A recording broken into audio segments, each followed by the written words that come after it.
Hello. Alrighty. Here we are again. Back with some more art and back with the final redesign of my original characters. Hello, Mr. Alpha. Hello there, Jay. How's your day going? I'm sure you were very excited for today's art stream, Jay, considering the subject matter at hand.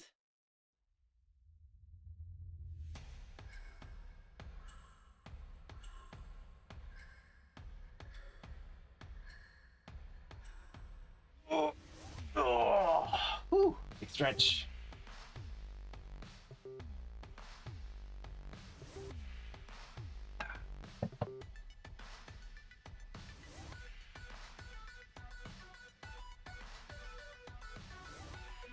Pretty good. Been working on the Emma I showed you yesterday. I can finally finish it off. Ooh, well now I'm curious.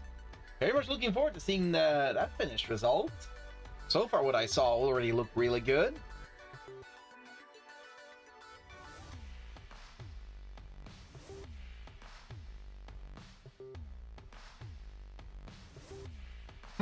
Alright.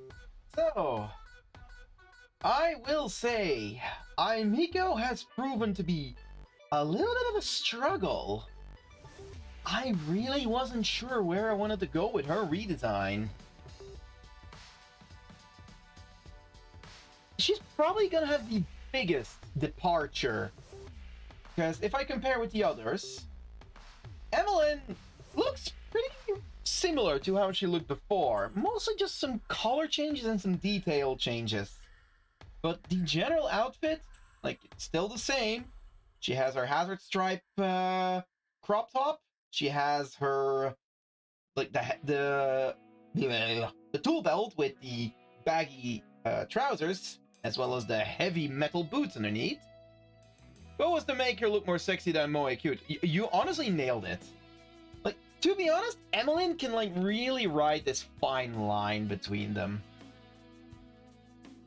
Because, well, she is the very definition of, well, a tomboy, I guess. So she can really ride this line between sexy and cute.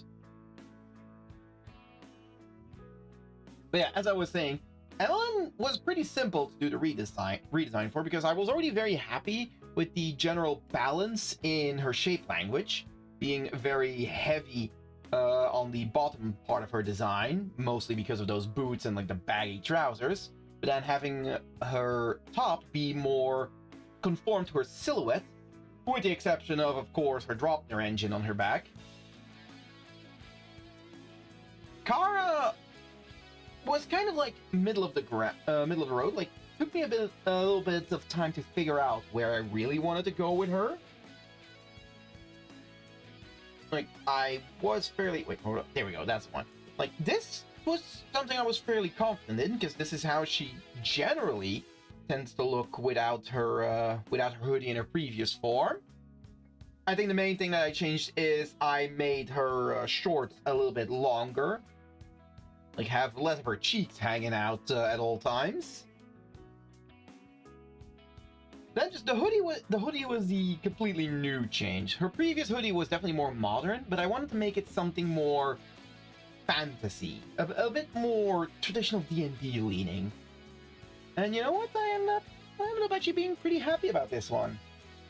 I really wanted to give more of a nod to the fact that she used to have this more tribal, or this more like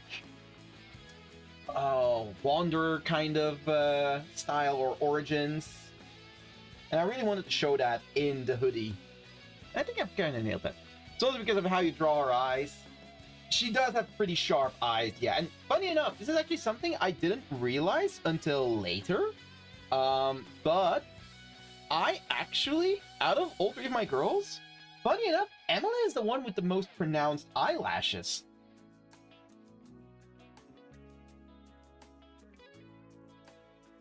Kara has some slight lashes to her, but Aimiko actually has the simplest eyelashes. To be honest, I do feel like with Aimiko, that is a good thing. Like, her eyelashes are pretty heavy, but there's like no feathering off of it. It makes him look very sleek, but also very heavy and very, like... It makes her eyes really stand out, which kind of is something I do intend to maintain with Aimiko.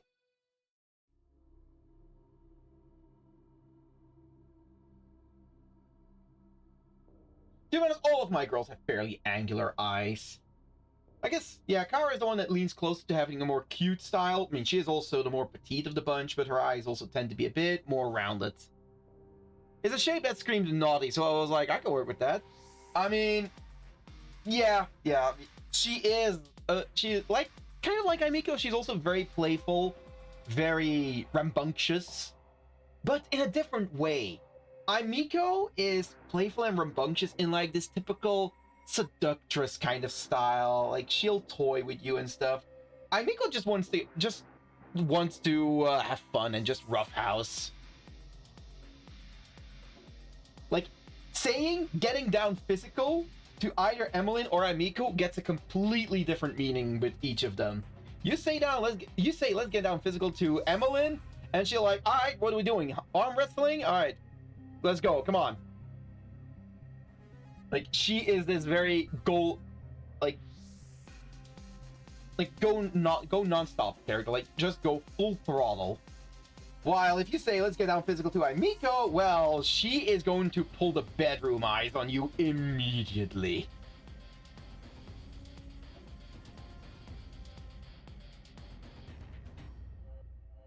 Of course, if you say that to Kara, she's just going to give you the stink eye.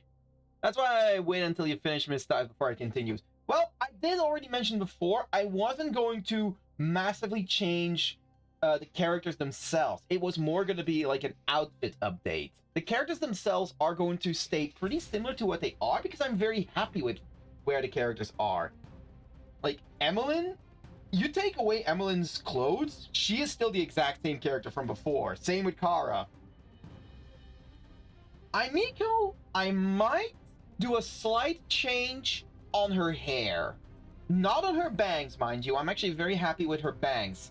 Like the little hook curl in her front bang, and then having the two side curls on the side. I'm absolutely keeping those. I find those are just very defining of her. I wouldn't want to take those away. But I do feel like I might want to change up what I'm doing with the back part of her hair.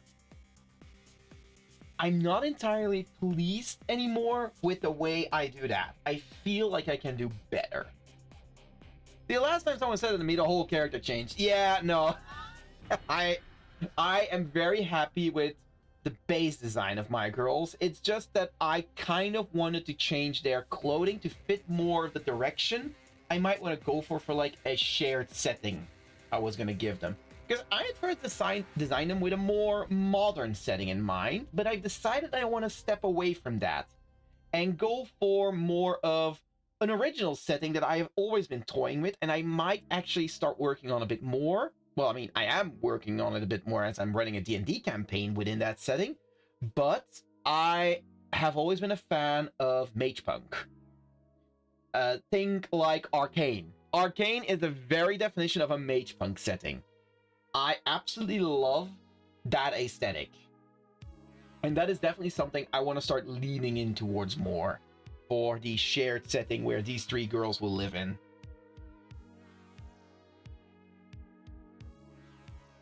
It's not going to be exactly like Arcane, because Arcane has a very narrow focus when it comes to like a cultural influence. And I do want my setting to expand a little bit broader and have a few more different cultural influences. Aimiko's going to be showcasing one of those. I mean, technically, Kara already showcases a little bit more of an Aboriginal, like this, or wait, no, not Aboriginal. What's the word? Not Aboriginal. Fuck, what is it? It's like a more of like an Inuit style inspired culture, I guess. Like an Emmeline, I guess, leans closest to like a more traditional, like steampunky kind of style, but it is definitely going to be more mage punk, hence all of the little mechanical bobs on her. I won't be going for like this typical Victorian style you see a lot, however. That one I am actually not too much of a fan of. I'm very much a fan of the magic being integrated into technology trope, and that's what I want to lean into more. But I don't want to go too modern yet. Anyways, all right. Oh, my desk just randomly moved. Can you not do that? Thank you very much. I love that. Well, I'm glad you do. I mean, I've already made like an entire lineup of the different species of humanoids that live within that world. And honestly, I'll probably expand upon that even more. I've already made like a list of basic humanoids because like I said, I'm running a D&D campaign there, and I had to build up a number of races that my players would be able to choose from. And those are the current civilized races. However, the campaign that I'm running right now is more of like this precipice of the mage punk era of my world. My girls would be from an era where the mage punk is fully realized. And there's definitely going to be more races existing in said world because of that. I've been wanting to make cat like that, but I need to do more research. That is fair. Like, finding, especially if I want to do some sort of a punk aesthetic, any of the punks, it really does require a lot of reference. And that is the one downside I do find, is a lot of these punks, like steampunk, mage punk, you name it, a lot of them really go hard on this Victorian style. And I'm not a fan of Victorian style. Like, it's not bad, but it's just not my cup of tea. Like, cyberpunk is definitely leans more into this modern Japan aesthetic. And that is slightly more to my liking. But that is, of course, then too modern. I think probably my favorite, like, aesthetic when it comes to all the punks, I think it might actually be diesel punk, if I remember what that looks like. Let me double check. Yeah. So that is definitely the aesthetic that I would find most interesting, the diesel punk aesthetic. It's a lot more grungy. Like, it also makes sense considering I do love 40k. And while a lot of 40k's aesthetic, especially when it comes to the Imperium, is of course very gothic, there is a lot of diesel punk elements within 40k as well. Like, when you look at less of like the grandeur of the Imperium, you look more of like the more downtrodden, the more realistic, quote unquote, of 40k, that tends to lean more to the diesel punk aesthetic, and I really like that.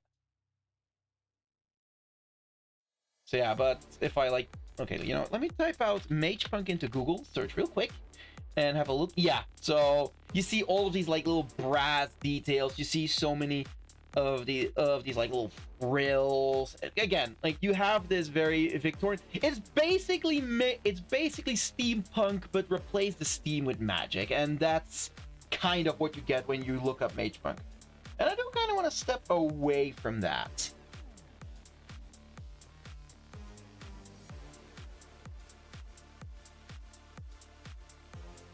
I think I distract you with my nerd ideas too. You know what? That is very fair. You have distracted me there.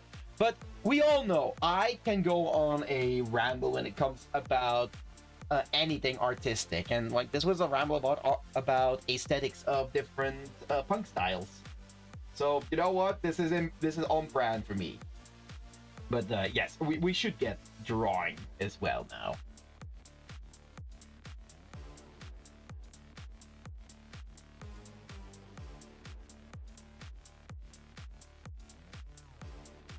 All right.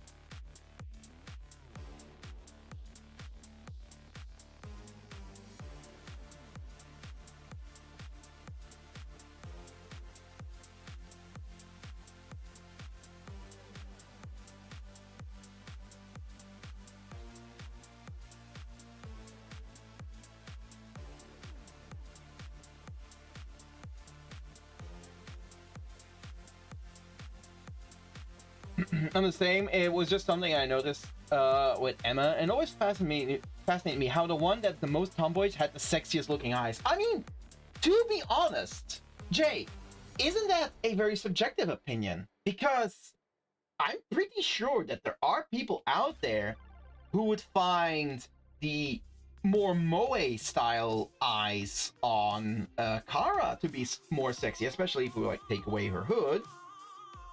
Like, I'm fairly certain that there's people out there who look at Kara and find her the sexiest of the three because she might be less blatant with that sexiness than the others. Like, that is definitely an aesthetic choice. And you know what? I'm very happy that there's people like that. That there's people that that see something else in every single one of my girls. This is probably the thing I enjoy the most when I'm at conventions and people mention the designs of my OCs. Like, everyone that I talk to always has like a different favorite of mine. There are people who prefer Aimiko. There are people who prefer Evelyn. There's a lot of people who prefer Kara. Like, damn, at conventions, Kara has a massive fan club. How can I tell? Because Kara is always the one whose merch goes the quickest. From my standees, which one is a standee? Which one's a standee that has sold the most? Kara. From my slate engravings, which one has sold the most? Kara. Like, Kara always sells the best out of all of my girls. And it is crazy.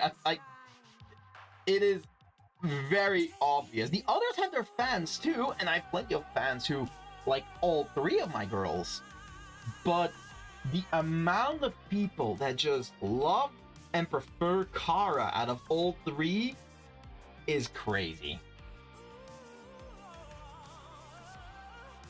Like, one thing I noticed is people who buy like an entire set of my standees and aren't sure yet, they'll often say this, like, I don't know if I'm gonna get all of them yet, but I'm definitely gonna get Kara. Like, every damn time. Every single time. Every so often it is one of the others though. But yeah, Kara has the biggest fan base, clearly. I am looking forward to the day where I can finally release like a proper project with my girls, be it a visual novel, a manga or a comic, or maybe a game, and just like having it be out there. Maybe it gets a good following, but then if it manages to get like a big following, I'm absolutely gonna do a poll online, like, which of the girls is your favorite. I'm absolutely going to do it. And I'm gonna be honest, I am fully expecting Kara to win that by a landslide. I prefer Aimiko more, but they're all attractive. I guess it's how I translated your eye shape on her that looks like fuck the eyes. I mean, hey, nothing wrong with that.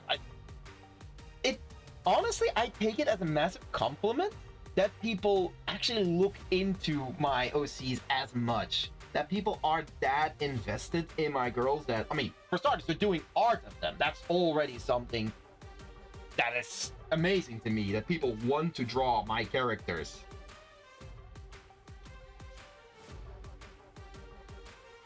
Oh, that's another reason.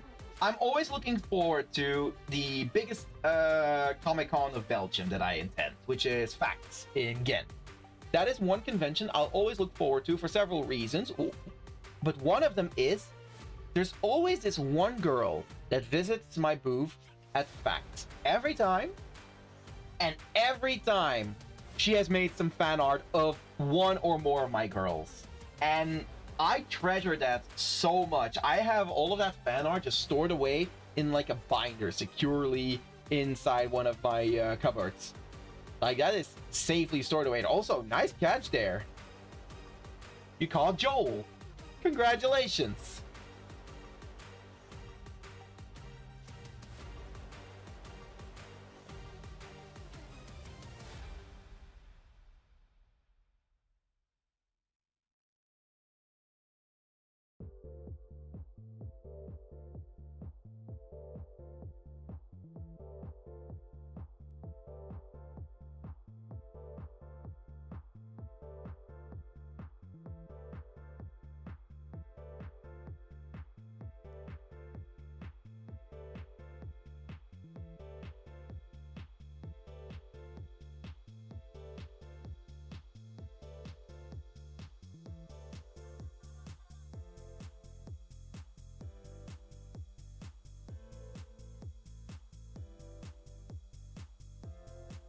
Wait, hold on.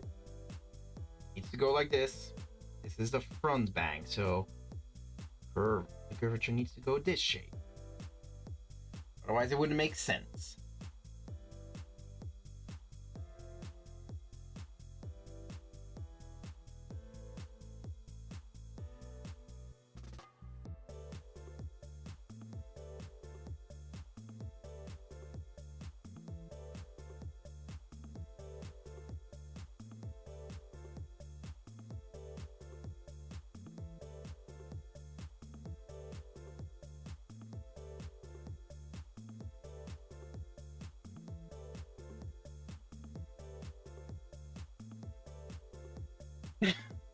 Must have ice powers or something because I'm not that lucky. I don't know. I don't know if Joel has the ice powers. I never checked. I mean, he is a fish, and most of the time, the water-based characters are like using an ice element. Like Genshin sure has a hydro element, fine. But like look at Enfield for example. Tang uses water, but what is her element? Ice.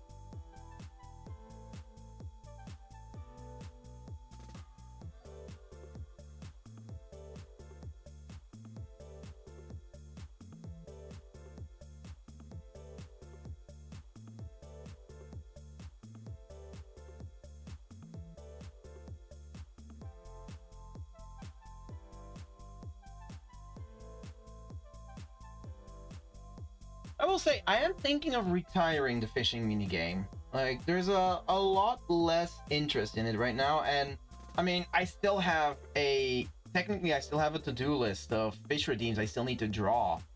And I have noticed that I'm not as motivated to draw them anymore either. So I'm wondering if I should retire the fishing game and maybe replace it with something else. Not sure what though, but I don't know.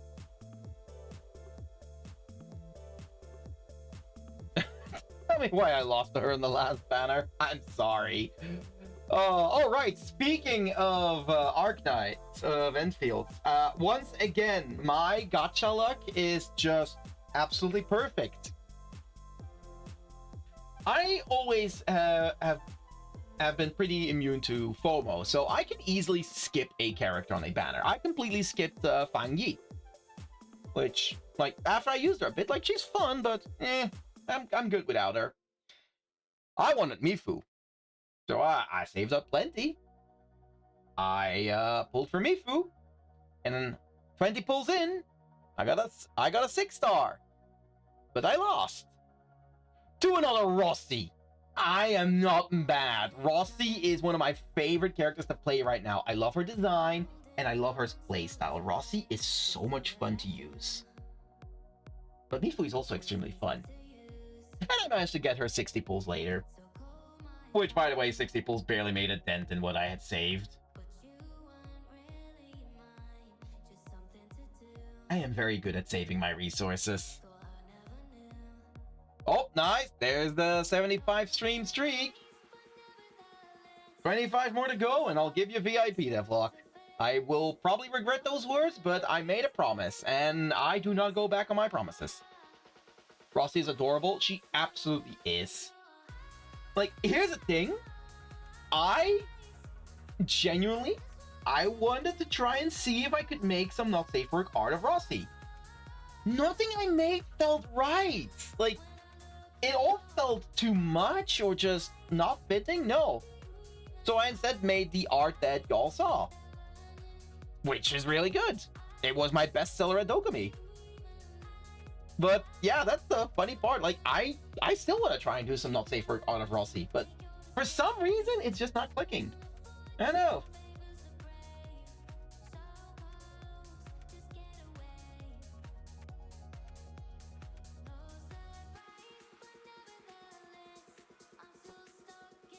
Protect the wolf. Yeah, like, I think my brain is unconsciously like, we do not lose the wolf.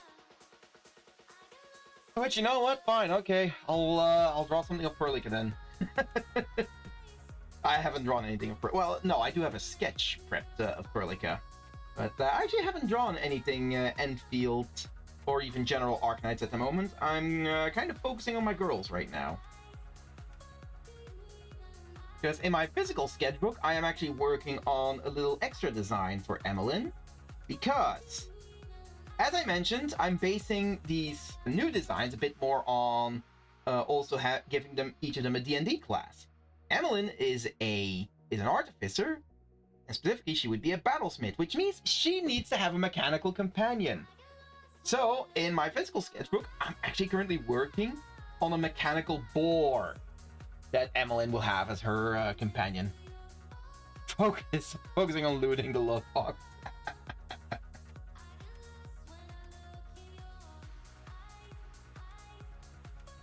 I will probably redesign their weapons a bit more as well.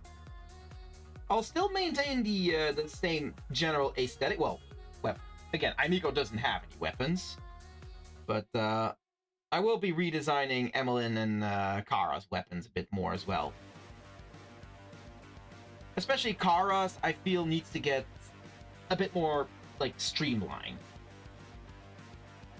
Her spear is a bit too needlessly fancy at this point for what I actually want her to be. To be honest, the spear did come by because of the fan art that Noelle had made.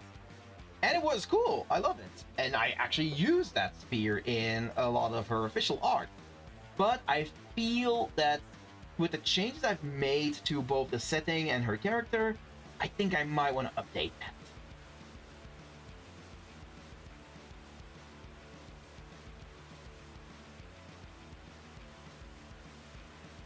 We get it, she's Thor. I mean, she's still gonna have a big-ass hammer. I'm not gonna... Okay, scratch that. No, I might still call it Mjolnir. Listen, maybe another good weapon that Emmeline can use that is based off of Norse mythology. Not the spear, by the way. Not the, what was that, Gungnir? Not that one. Kara's already a spear user. I'm not giving Emmeline a spear. Keep in mind, the reason that all of Emily's tools are named after Norse mythology gifts is because of her half-dwarven heritage. Remember, all of the items that she carries with her, her hammer Mjolnir, her Draupnir engine, and her Gulen cell, which is, by the way, now going to get upgraded to like a full-on mechanical companion, which is literally going to be like Gulen Bursty, basically. They were all items created by the legendary dwarves Brock and Sindri. Or is it Brock and Eitri? It depends on the translations. Either Brock and Sindri or Brock and Eitri. What about the axe? You mean the one from God of War? I don't think that is an actual canonical, mythological weapon. Like, I believe the Leviathan axe from God of War was created for God of War. Like, that does not exist in actual mythology.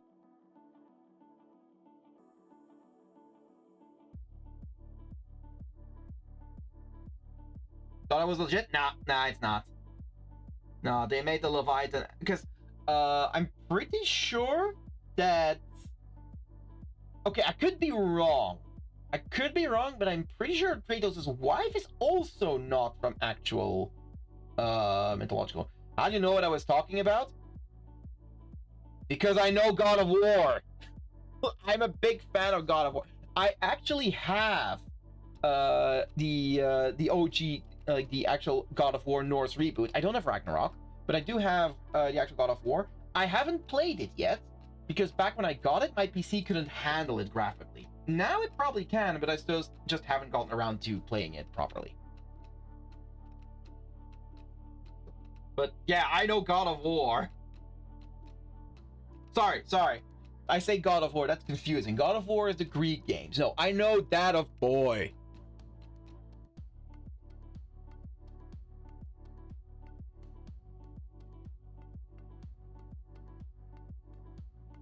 That's right, Christopher Judge is one of the best voice actors they could have picked for Kratos.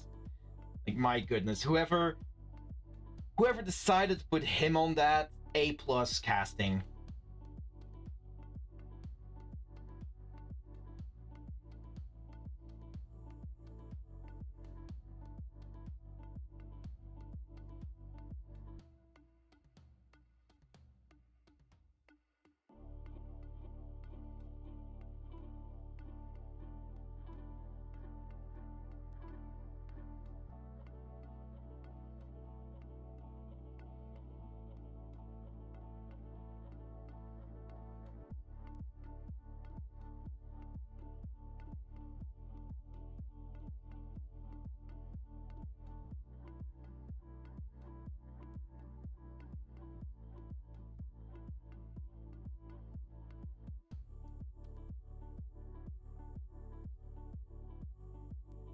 It could also be Dad of War. I mean, Dad of War is like the middle ground between them.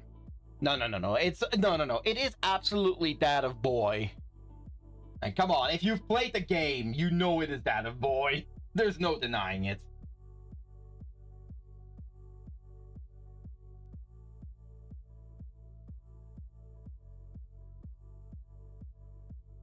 Oh, speaking of games, both this year and next year are going to be painful because there's so many games I'm gonna want to play. We have Pal Worlds confirmed 1.0 release in July. We have Valheim's confirmed 1.0 release in September now as well. Not played the game, but yeah, he does say boy a lot. Yeah, he does. Oh, and I'm pretty sure there was more games this year that I was excited for. I mean, I'm always enjoying what they're adding to Space Marine 2. Like, that game has just been getting exponentially better and better.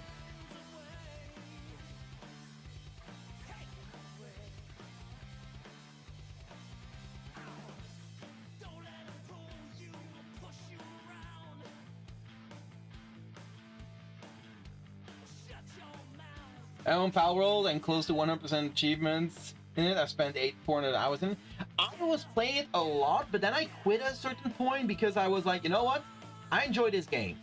However, I know that when the full release comes, I'm going to want to start over fresh again. So I'm going to put the game down now and just keep an eye on the updates, let them pass by, look at all of the new PAL designs, and then once the 1.0 release drops, I will go back to the game and I will experience all of the updates I've missed in one fell swoop.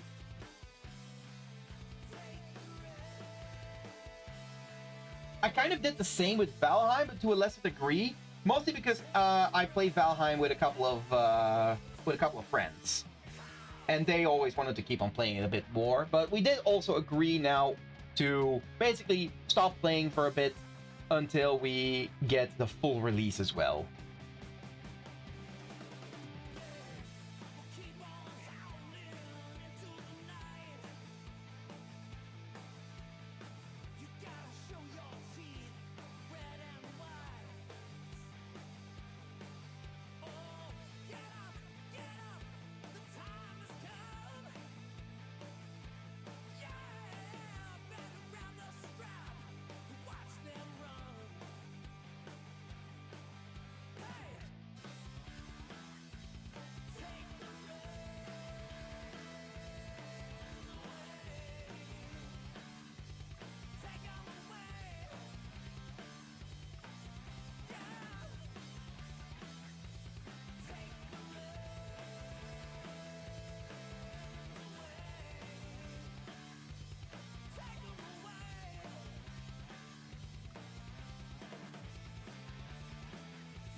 I mean, February, there's Fable coming out too for the new gaming series.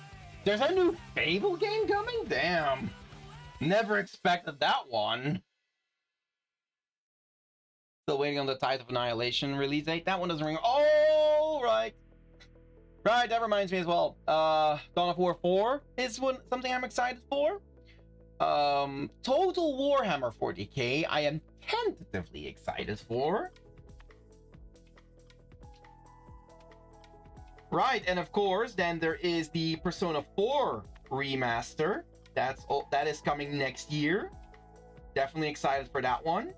And we also got the Persona 6 announcement, but I don't expect we're gonna get the actual Persona 6 until like 2028 at the earliest. More likely gonna be like 2030 by the time we get that.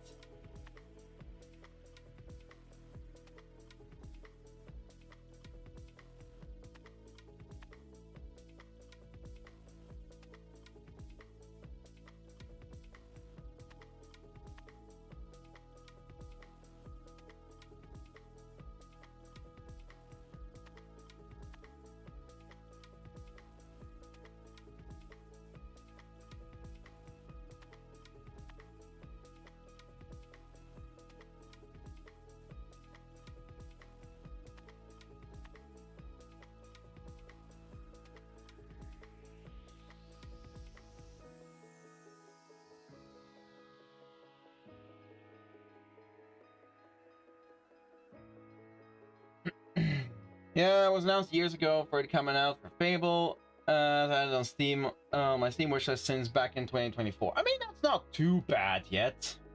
Like 2024, I've seen worse development hells.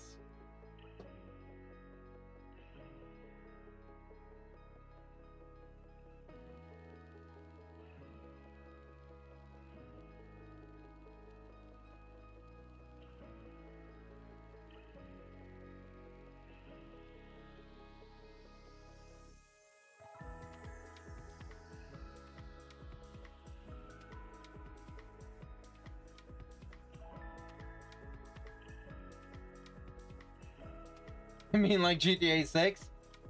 I am so happy that I do not give a single damn about GTA. Like, I feel for GTA fans how much they've been teased and how much they've had to be patient with everything. Like, I feel for them, really. I'm very happy. I am not a GTA fan at all. I could not care about that series in the slightest, but I feel so sorry for its fans.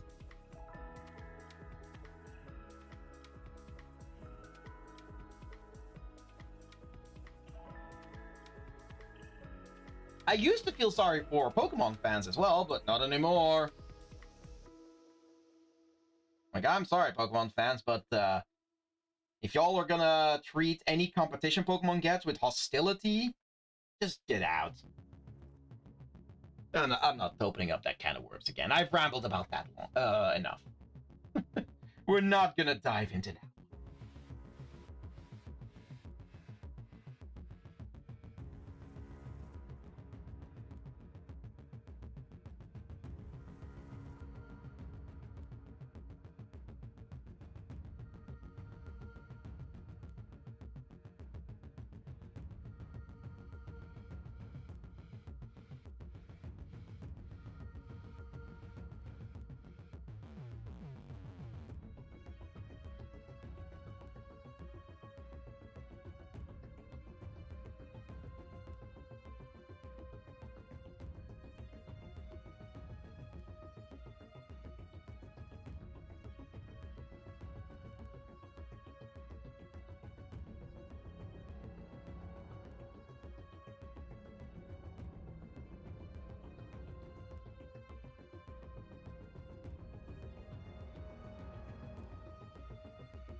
I played the games and a bunch of GTA 5 online in the story mode, but lost interest in the game.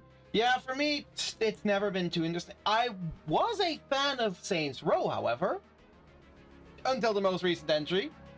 And then I completely lost all interest in that.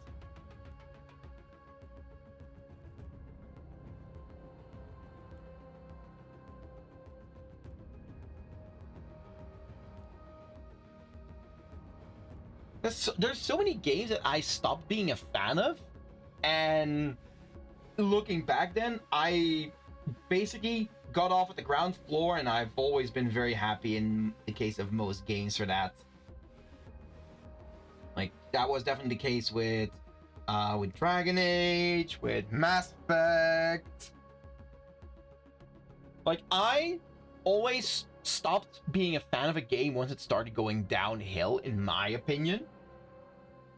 And every single time I've done that, lo and behold, just a little bit later, just you can hear so many of the old fans of a game just screeching and crying out in abject horror as their babies are being butchered. Oh. Yeah. If there's one thing I clearly do not have, it is like any kind of like brand loyalty to an IP. It's like, hey, as long as the IP is good, I'll continue being a fan, but I could never become like a very like dedicated fan to a specific franchise.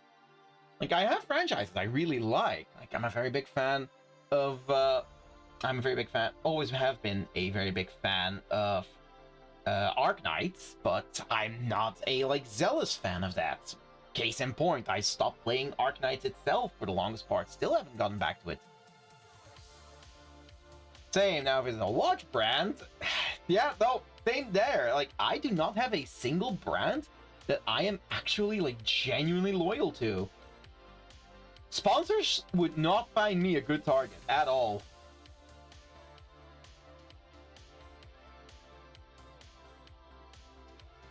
Like, I will continue being a fan of something as long as I feel they deserve that attention. And most brands or IPs tend to eventually overstep in such a way that I'm like, nah, not worth it anymore. Oh, you know what? No, there are some IPs that I'm still massive fans of. And, like, I will remain fans of the IPs, but then see the IPs themselves get mishandled by whoever owns it. Case in point, F-Zero. I am a very, very big F-Zero fan. And Nintendo does nothing with it.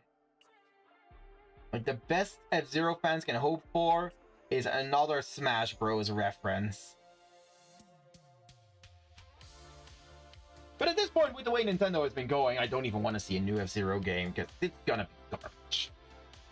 It's gonna be horrible anyways. Plus, it's gonna be exclusive on the Switch too, and I have no intention of ever buying a Switch 2.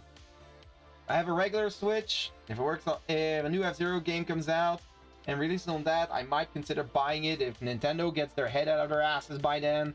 But other than that, hell no.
Yes, Emma isn't beating the allegation on being the thickest of your characters.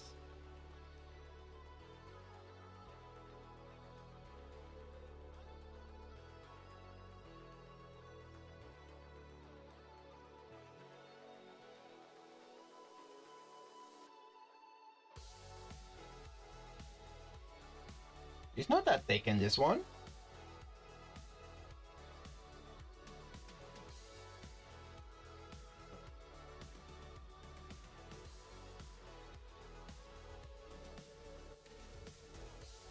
I call her Miss Thighs for a reason. Yeah, well, she can crush your head like a watermelon between hers.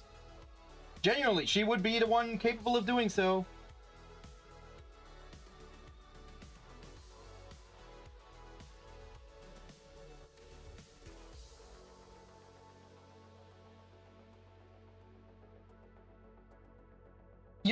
I will say that is something where Emmeline does have my other girls beat.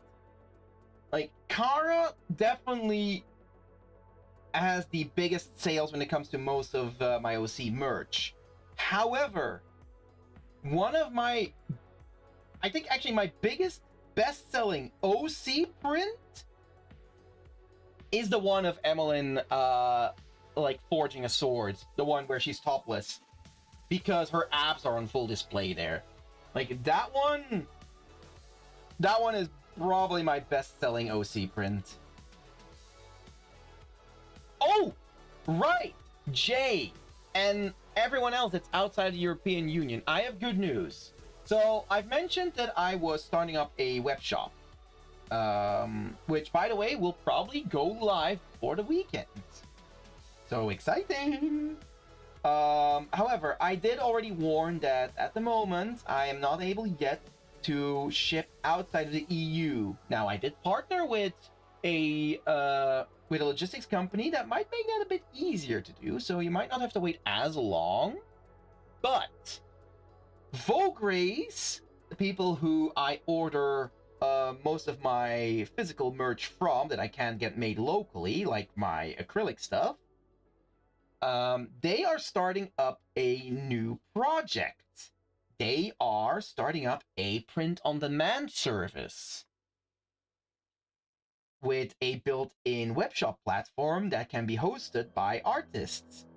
They are launching the service officially either today or tomorrow. However, they invited a number of artists to join in with their program and help them test things out. I was one of the last artists they actually invited for that program, and I have already gotten access. Now, I'm still busy setting things up, but I will actually have a artist store powered by Vogres in the near future as well. And good news, artist store ships globally. It already has global shipping built in. Why? Because it is done in collaboration with Vogres, who also have global shipping, including options to have your like tariffs or import taxes already paid for as well. So you won't be able to get all of my merch through it. Like my prints, I have those made by a local store. I could possibly put some of my prints up on my artist store as well, but they're not going to be the exact same ones that you would be getting at a convention. For those, you would need to visit my actual web shop, which again, you can't do quite yet if you're outside the EU. But Vogres, the Vogres artist store will definitely be a option going forward. And unlike Redbubble, if you buy something from me there, I actually get a respectable profit on that. Like anything that I sold on Redbubble, I get like basically nothing else profit on there. Like Redbubble is just like, sure, I don't have to spend any money there, but I'm also not earning anything there. It is horrible. Plus, Redbubble is filled with AI, and they do not do any checks for that. Artist Store, I believe, is going to work with only like verified artists, so they're probably going to be a lot stricter when it comes to AI. And I hope they keep it that way. Well, I wish I could connect on that. What do you mean, Jay? Like, I'm pretty sure you will be able to connect on that artist store. That's done in collaboration with Vogres. I'm pretty sure you'll be able to connect on that.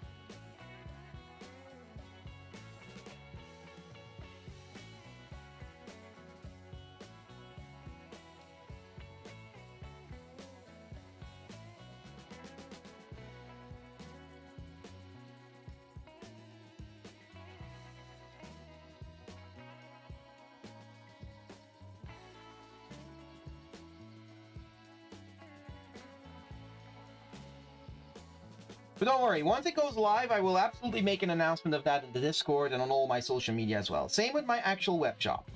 Once that is live, I will be doing a big push everywhere as well. Hello there! Yellow Otaku! How's your day going?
Okay, just had my psychologist appointment, and I had a meaningful session, so I'm pretty okay. And now we go to eat something since it is my mother's treat. Nice! Enjoy yourself.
I need a hamburger. Nice. It's bigger. What? You want Aimiko to have a bigger breast there, Jay? Well, I'm sorry to disappoint you, but in general, I don't enjoy drawing like massive gongodongs. No shame on anyone who does, by the way. Like no shame on that at all. It's just not my style. Flat is justice. Flat is justice.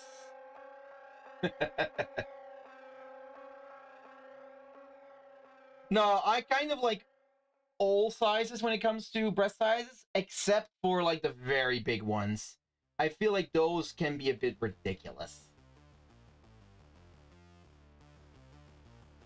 Again, no hate to anyone who draws them like that, or anyone who has those kinds of breasts in real life. They're just not my cup of tea.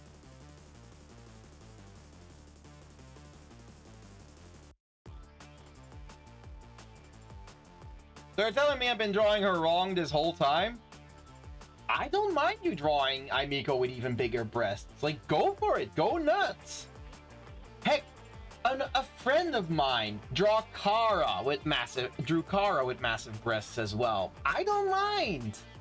That's perfectly fine. Some people prefer coffee instead of tea, indeed. Exactly. Also, thank you for the hydrate and the stretch.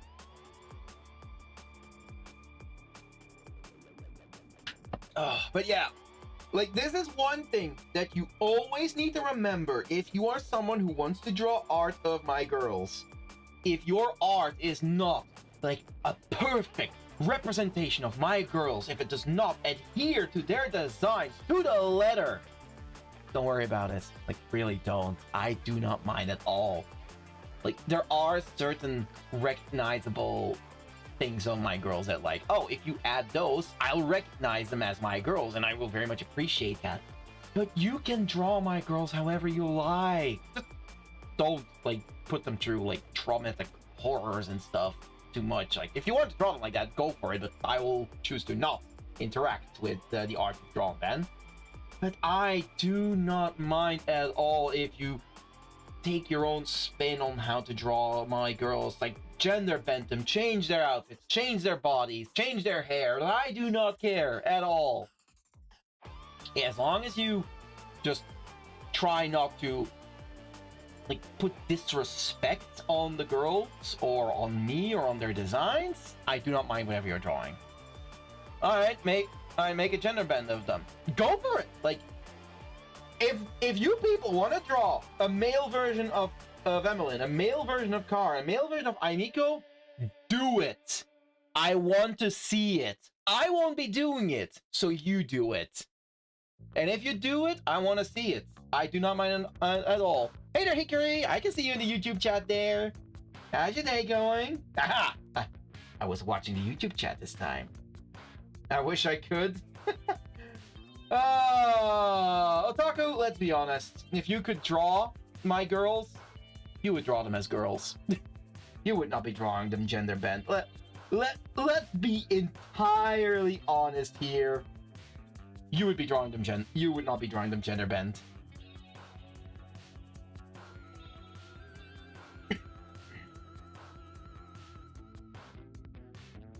I mean, fair, but now, Ginga is someone I would believe if she said, I'm gonna draw your girl's gender bent. I would believe her, and I would welcome it. Like, again, if someone wants to draw male versions of my OCs, go nuts. I do not mind.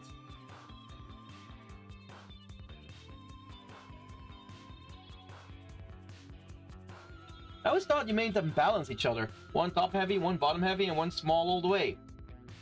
I kind of did.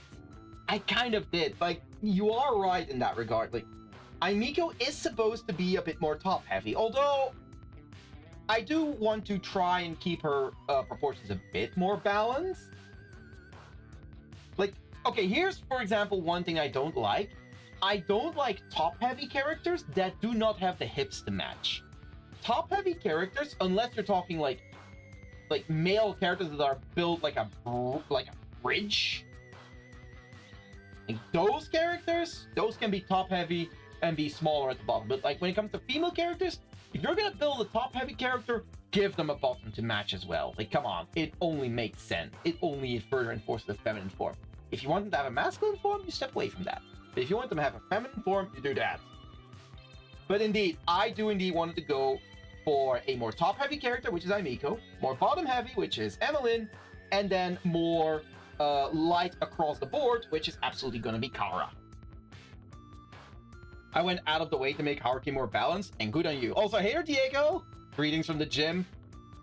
Question, Diego! I don't know if you're going to answer it, but I'm always very curious about the fact that you decide to pop into my stream while at the gym? Are you just always stopping by to say hi and then moving on? Or do you actually have my art streams going while you are at the gym? I am genuinely curious. I appreciate it if you do, and even if you don't, I don't mind. I still appreciate you coming by to say hi. But this is something I'm actually curious about. Can I tell you something about my D&D session from last weekend? All right, go for it. Go nuts. Would you say Ruby is balanced? Yeah, Jay, would you say Ruby is balanced? I'm gonna say probably not. I don't know English. What did he say? I'm sorry, what? You're typing in English. How do you not know what I'm saying? That I call cap. I'm calling cap on that one. Unless you're running that through a Google Translate.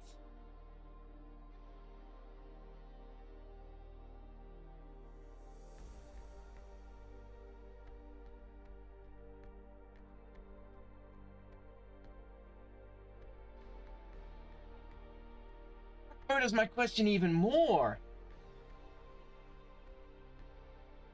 Like, I'm gonna go with the assumption that Diego does know English, considering he's always typing English and actually pretty good English. But then again, he could be using Google Translate, and if he is using Google Translate, I can actually understand English. I am very curious why he's always like stopping by my streams, because I don't speak no language but other than English.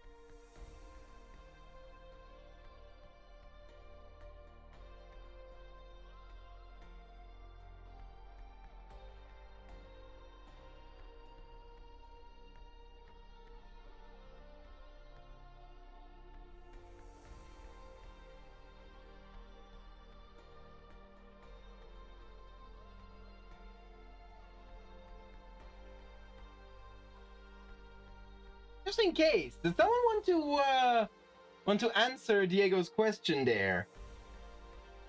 Someone want to answer Diego's question for me there, in case I am actually right on the fact that he is simply using Google Translate to convey his messages here.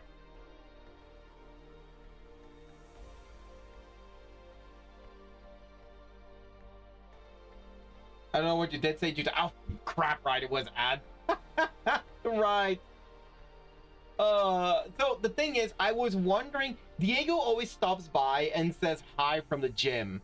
And I actually wanted to ask him the question, because I was genuinely curious, like, if he's like just stopping by and saying hi and then moving on if he's going to the gym, or he actually like has my stream playing in the background while he's at the gym. And with him saying that he doesn't know English and then asking what I said, that made me question even more, like, wait, does he actually not understand English? What value does he get from my streams then? Like, actually curious.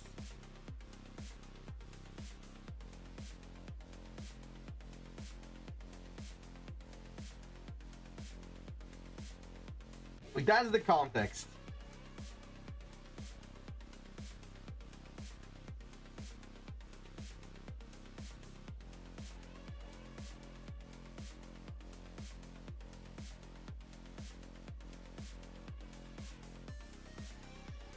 Okay, that hand looks absolutely fucked. Oh boy. Okay, how do I draw that hand? Hold on. I need my posable hand reference. Quite based if he is doing it, if he's just doing it for the art though. Absolutely based. Like, not gonna lie, if he is here just to watch me work on the art and listen to the music, like, absolutely based. Not complaining in the slightest.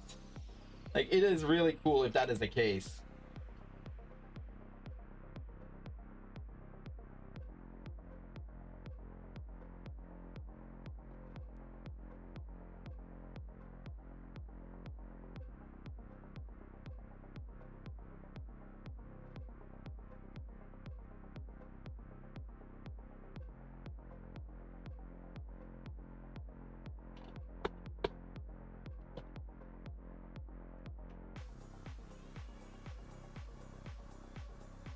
Hey there, Mana. How's your day going?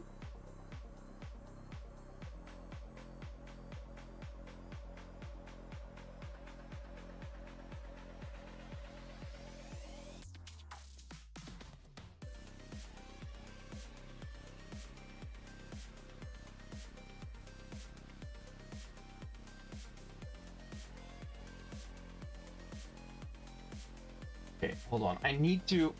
Oh, wait. Okay, so I got my posable hand model here in a set up, but I need to put it like somewhere higher up so I can see it from the right angle, because I've just put it on my desk. I'm looking at it from above. But with this pose, I need to see it from a lower angle. I need something. Oh, wait, hold on. I got a box here. Let me see if I can put it on this box. Make some room. Oops, bottle. Bottle.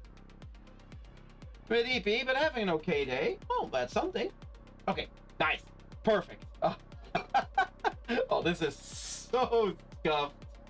This is so absolutely... Huh, that's a bottle.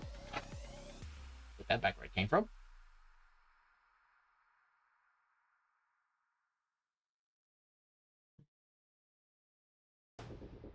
Oh, okay. I got it all set up now. It's the little hand model is sitting on a box. I can actually see it from the correct angle. That's just enough fuck up and draw what I see.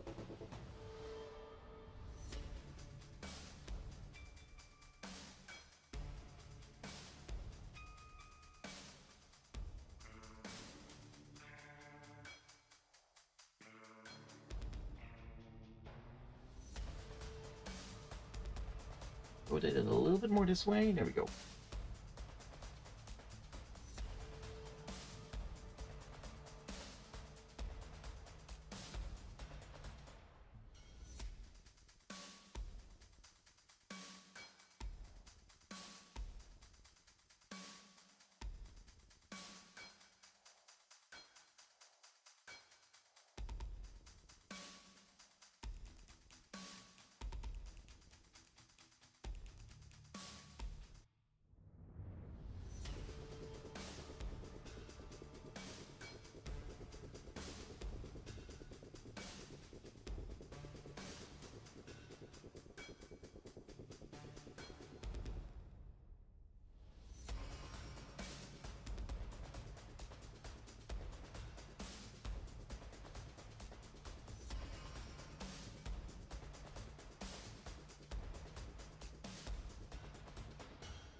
So my dating campaign session was a continuation on a TPK, and their spirits were put back in their bodies, but the wrong bodies, so they had to find a way to return their original bodies and use each other's character sheet while role-playing as their own character personality in a different body. It was absolutely hilarious and fun. That is really fun.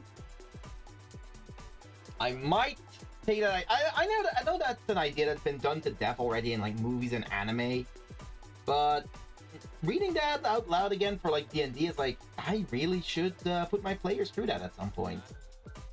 And I can say that without fear, because I know that Monty isn't here right now because he's currently in Scotland for a wedding.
Rogue became a paladin, and during combat, the player actually forgot to multi-attack the entire time since Rogue can only attack once. I rewarded him inspiration for that, honestly. It was so fun.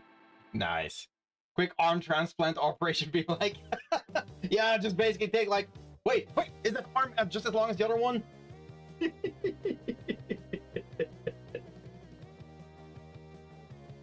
Like, imagine that. You're on the operating table to get an arm transplant, and just midway through the operation, the doctor's like, wait, hold on. Are these the same length? Quickly compare.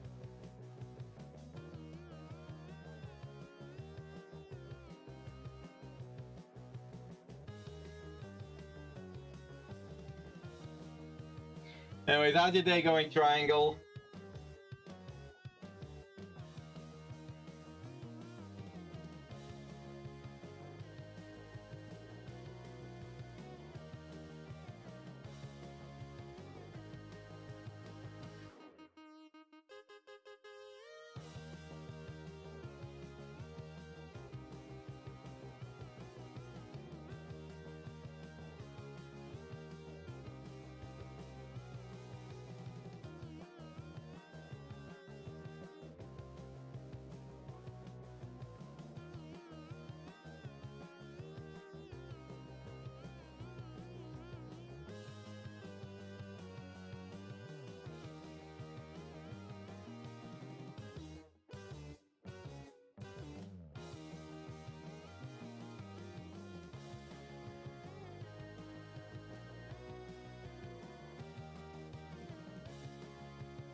Suddenly I'm participating in a store championship for my TCG. Ooh, nice.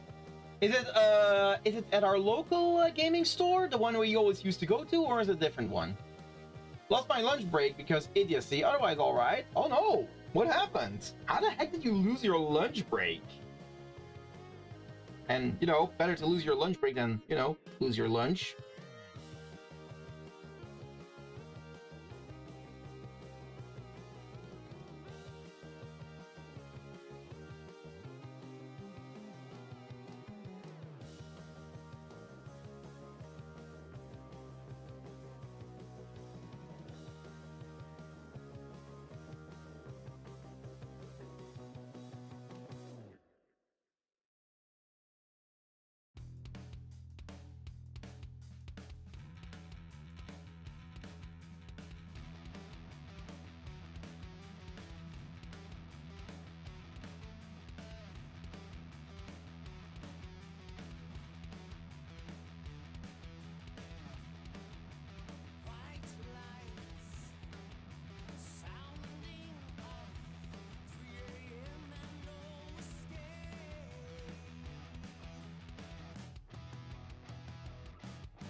And my boss goes, "Oh shit, I gotta do some random shit you don't casually schedule on top of work. Can you please wait 6 hours on my students, because I can't be bothered." Wow. What? Okay. Damn. Alright. Well, it's last Sunday, and again, next Sunday is the regional tournament, the evening again. Oh, nice. Well, I wish you the best of luck there, then.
Thanks, greatly appreciated. I'm eating right now, enjoying your stream. Nice.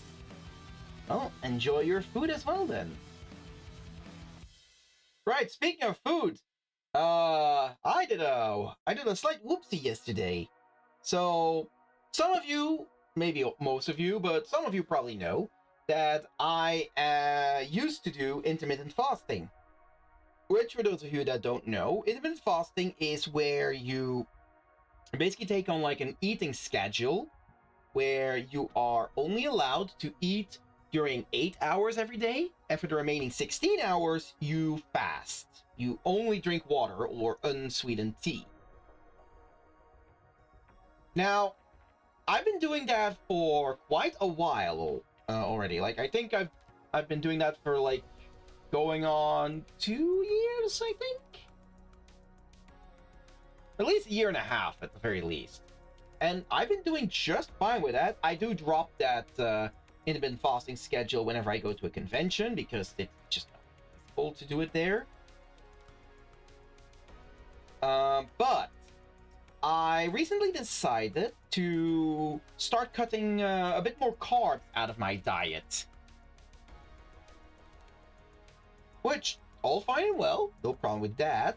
But yesterday, after my first day of starting to cut down on the carbs, I just got like I became a bit unwell in the morning, where I just felt empty. I felt deflated. I felt like I had no energy at all. And then I realized, oh, right, I started cutting carbs.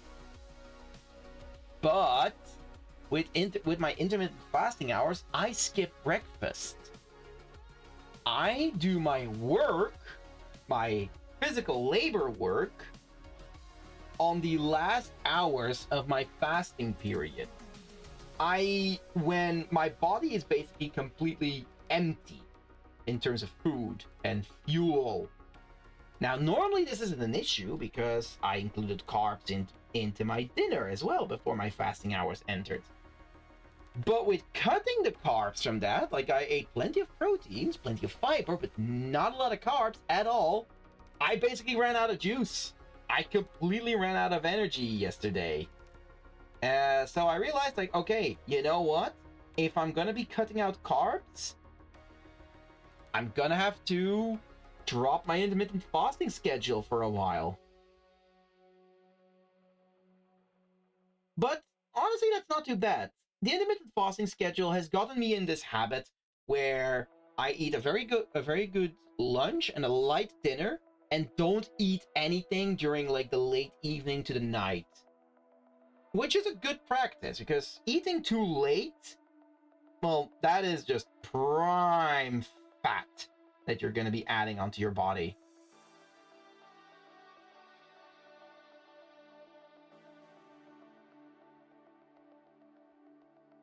So yeah, decided to drop my intermittent fasting schedule for the time being. I hate having to send food back when eating out. I ordered a burger with no onion and it had onions on it. I mean, if you ordered it specifically with no onions and you get onions, then it is completely in your right to send it back because they did not follow your order. Now, of course, there are some people who can be unreasonable about that, but not asking for onions is a very simple thing.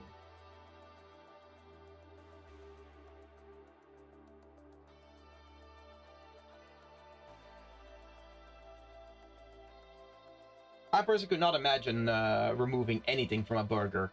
I mean, I have the luxury that I'm not allergic to anything that would be put on a burger, but like whenever, for example, for lunch today, I actually stopped by this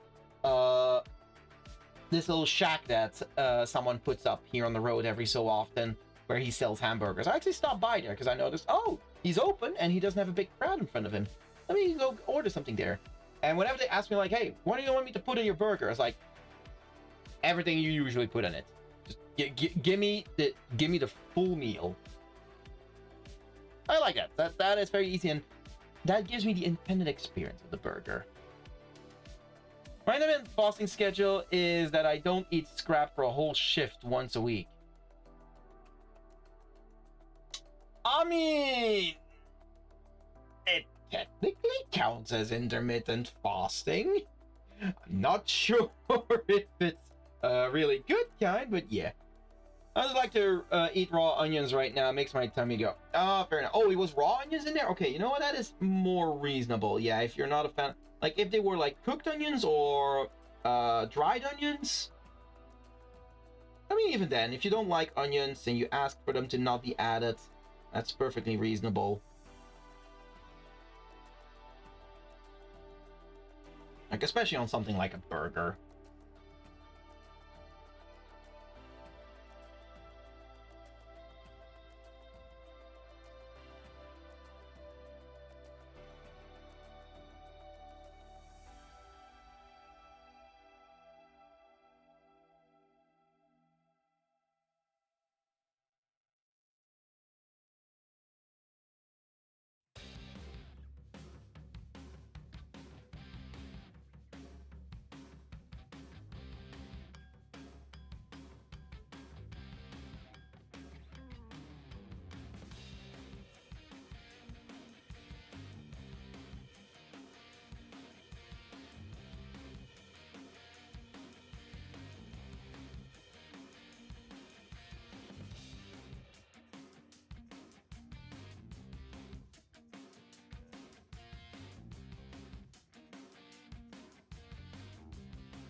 Now they just made me a whole ass new burger. Shame they will most likely throw away the one I had. Yeah, they probably will. Listen, this is just that is just part of food service. Here's the thing. If you don't want any food waste to happen, never go to a restaurant. Never go to any food service. Every single food service will throw away food. Every single supermarket will throw away food. And it sucks. Like, I work in a supermarket for my part-time job. I work in a refrigerated area.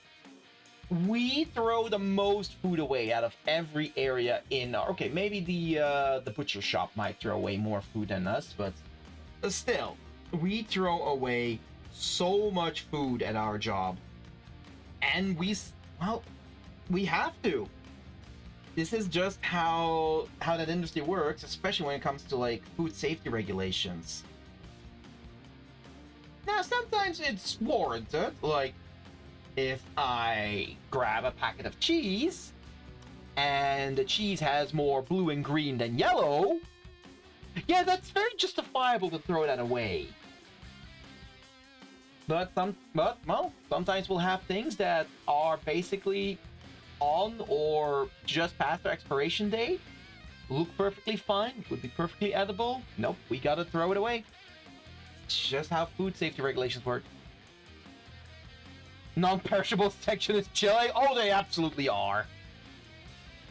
They absolutely are.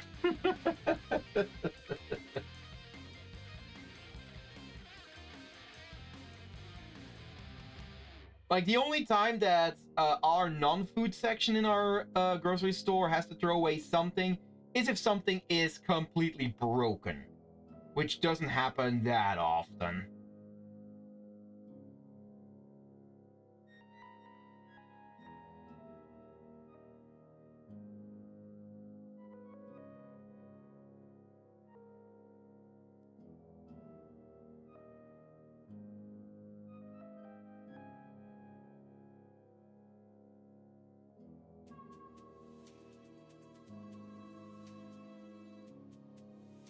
Oh, right.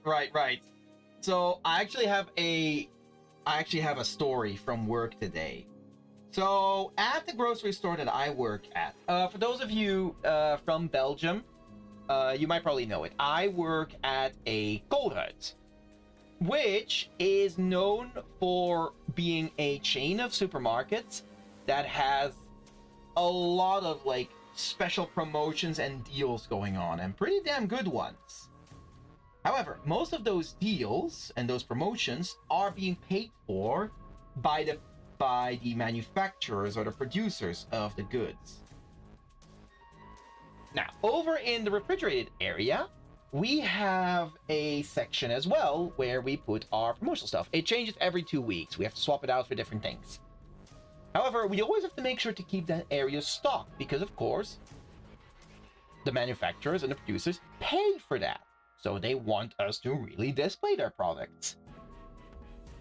Sometimes people forget to restock that, which can happen. It's a human mistake. However, today, I basically saw that our promotional stand was completely empty. Now, I know where the goods were. The shelf also was completely empty of those same goods. But I know that we had new stock. Oh, ads, hold on. I'll continue the story after the ads so people don't miss it. Back in my conscripted service days, the smart and hungry ones scavenged abandoned MRE packs that got wet. Shitty cardboard box now dissolves when the airtight packages in while the airtight packages inside remain perfectly fine. Oh yeah.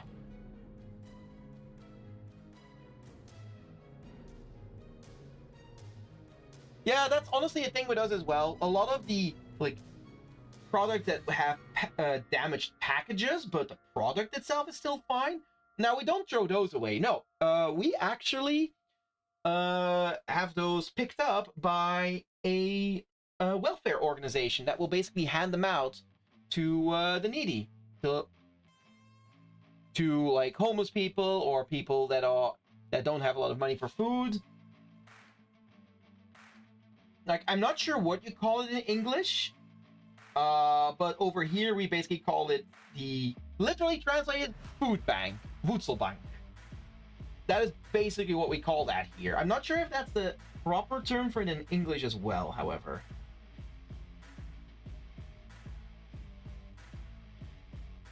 All y'all native English speakers would need to correct me on that.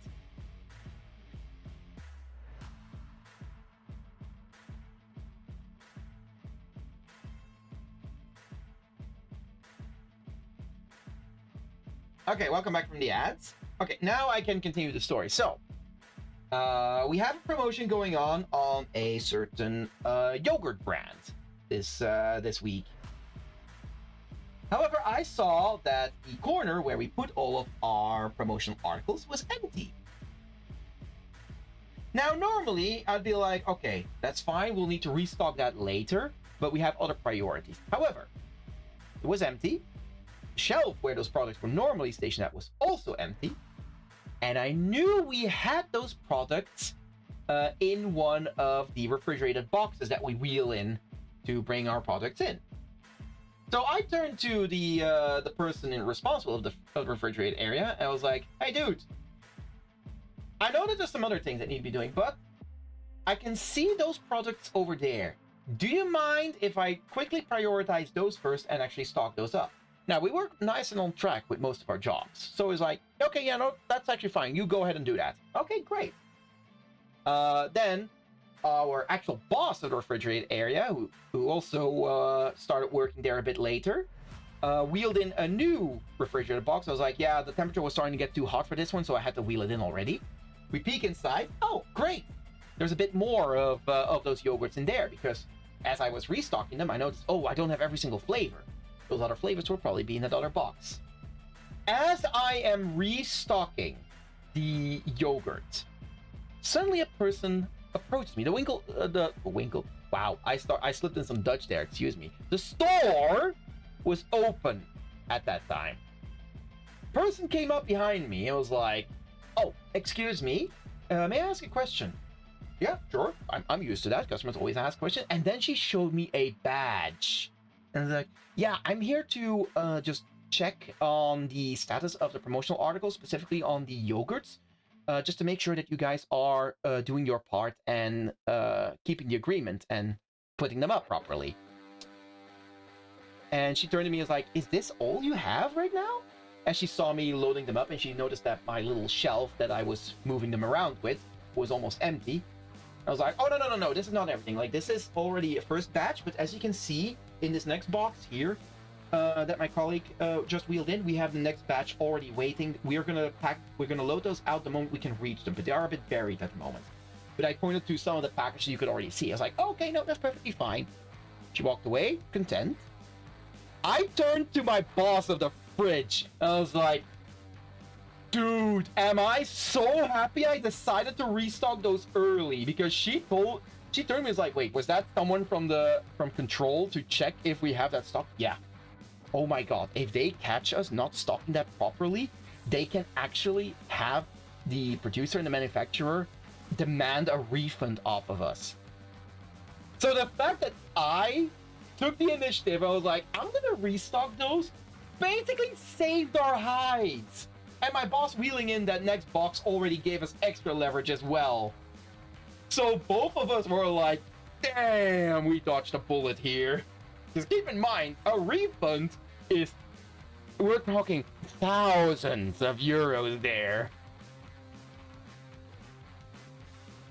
I do have a question. Is Aimiko available to take some photos later? I mean, if you're that depends. Are you gonna be the one taking the pictures? Man, Spidey sense tingle. Refund invasion level up. Wow. Yeah. I was so proud of myself for that. And my boss was as well. She was like, "I am so glad I took you into our section here." It's like, I am glad too. That was dodging one hell of a bullet. Oh, that felt amazing to have that done. Yeah, my boss was also so happy with me. Like, I have to admit, like, the fact that she wheeled in that box as well and had those in there too definitely helped. Like, it wasn't all on me. She definitely did her part as well. Man defused a live grenade. Oh, I definitely defused a live grenade. I put the pin right back in that.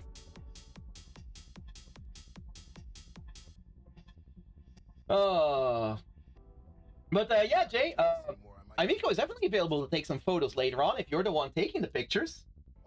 If you're the one drawing them. Oh, by the way, Jay, and well, anyone else who also is interested in that, if you haven't yet, check out the Not Safe for Work art channel on our Discord. I'm working on, I started working on some little side sketches that I started drawing up on a whim of my three girls, and I might be tempted to make those available as stickers or keychains, including on Artist Store. And welcome into the Twitch chat now, Hikari.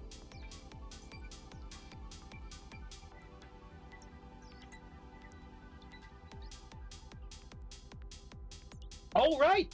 Hickory, that's actually also an interesting tidbit for you if you didn't catch it earlier, considering you're also from the US. I am actually going to be opening up a artist store that is a platform that is starting up with a print-on-demand service that works in close collaboration with Vogue Race. And I'm actually going to start putting some of my products on there as well to make available to be shipped out globally. Because my own web shop, which will be going up before the weekend, will currently only service the European Union. Once it goes live, I will definitely post more about that in the Discord and put a proper link to it. I'm still looking into some of the specifics for it. I will say I will probably keep the artist store limited to only my original character art. I will probably not put any of my fan art on there at the moment. I'll see if I change my mind on that. But we'll have to wait and see. Hate my ADHD this Friday. Oh, what did it do this time? What did your ADHD cause? What did it cause, and do we need to call the cops?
So at D&D on Saturday, after I got home from D&D at PNS, I thought, hey, let's go sleep a bit earlier. I'm tired right now. Then I laid down in bed, opened TikTok, which I should have never done that time. I was scrolling and found out they released a reveal/announcement trailer for the next Stellar Blade. Oh, yeah. And I was supercharged with hype for 3 more hours. Yeah, if you intend to go to sleep, don't open your phone. Like, that is one of the stupidest things you can do. Like, if I intend to be productive in any way and I start scrolling through YouTube shorts, it's all over for me. Like, I will have lost an hour at least.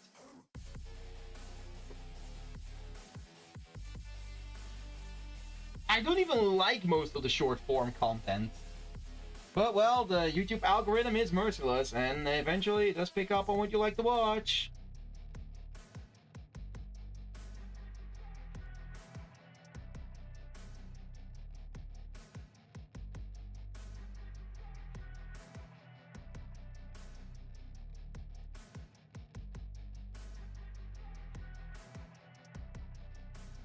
But yeah, speaking of announcement trails, I am very curious to see what they're going to do with Persona 6. Like, I saw that announcement trailer and I am intrigued. Like, that looks... I'm gonna be honest, I saw that announcement trailer and I was like, is this Persona or is this a Shin Megami Tensei game? Yeah, YouTube Shorts has this way of pulling you in. Oh, they absolutely do.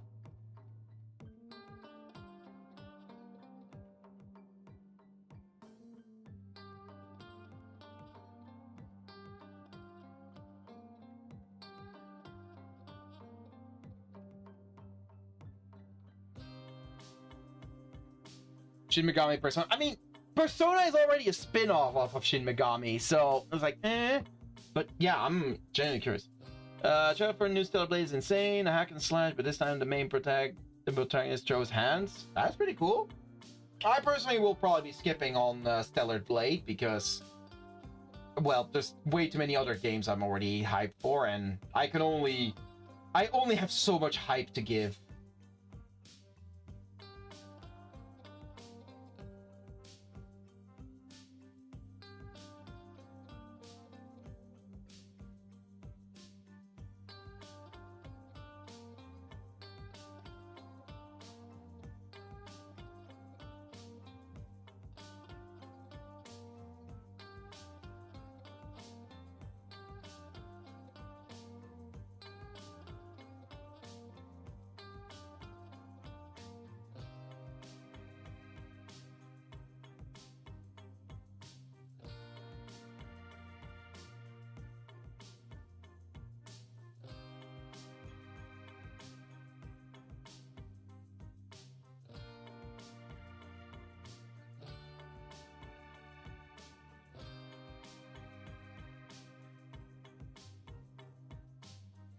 I'm also gonna have to start thinking, once we beat Persona 5 Strikers, what game are we gonna tackle on stream next? Because I'm sure that we are, like, getting close to hitting the finale of Persona 5 Strikers. Now, one game I definitely still want to play, and I have it ready for that, is Persona 3 Reloaded. But that is another big game. I don't want to dive into another big game again yet. So I don't know.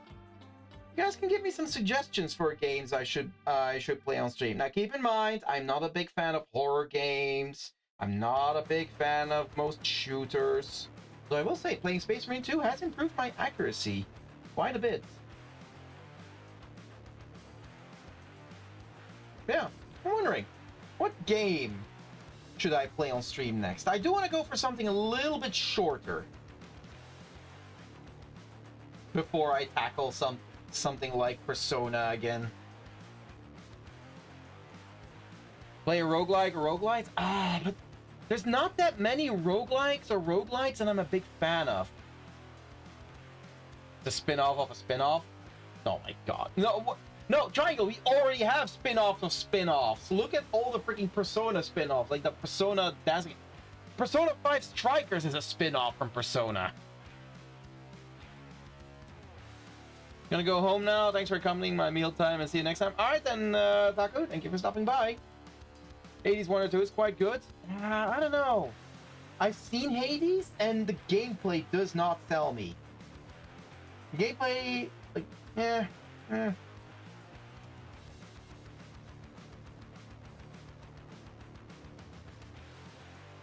don't know. I'm not sold on Hades.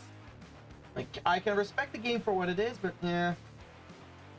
Same like Slay the Spire or something. I have played Slay the Spire 1. And Slay the Spire 2 looks good. Dark Souls Remastered. I don't want to play a Souls-like.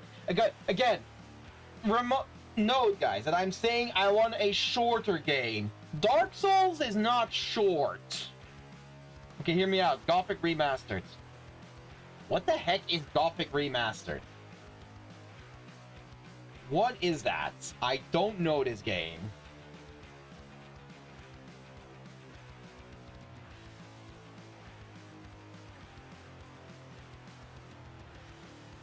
Oh, wait. Do you mean the Gothic 1 remake?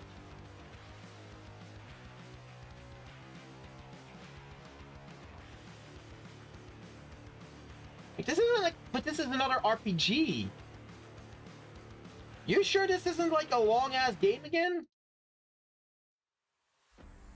This looks like a pretty massive game again. Yeah, I forgot the words they used. Yeah. I don't know. This looks like a pretty big game. And... oh, okay, no. Looking at... okay. This is one... okay. I'm probably gonna get crucified for this, but... I am not a big fan of most games, like Gothic, like Elder Scrolls. Not a very big fan of most of those. So, probably won't be playing that.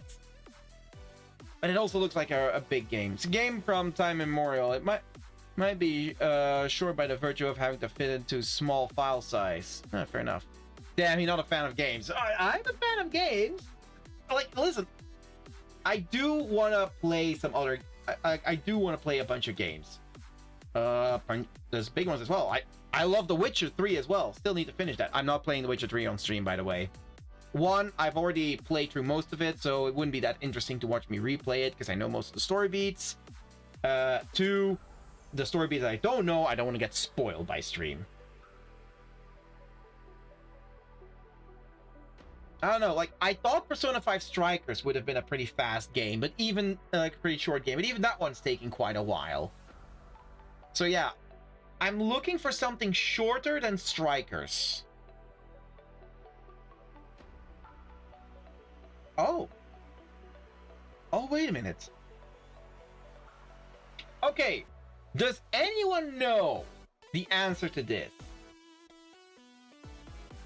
How big is Monster Hunter Stories or Monster Hunter Stories 2? How big are those games?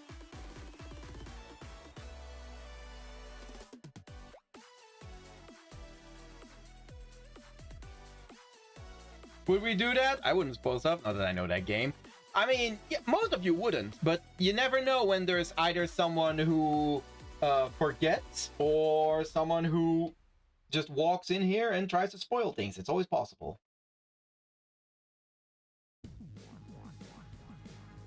But yeah, I want to go for something simpler. What was the name again? I can look it up. Monster Hunter Stories. Screamer, a silly racing game with some funky story. Racing game. If I'm gonna do a racing game, I'd rather like do something like hold on, what is it called? Does Iro GPX have a story mode? I don't think it does it? That game is still in early access. Yeah, Iro GPX is still in early access, so that one doesn't have a story mode yet.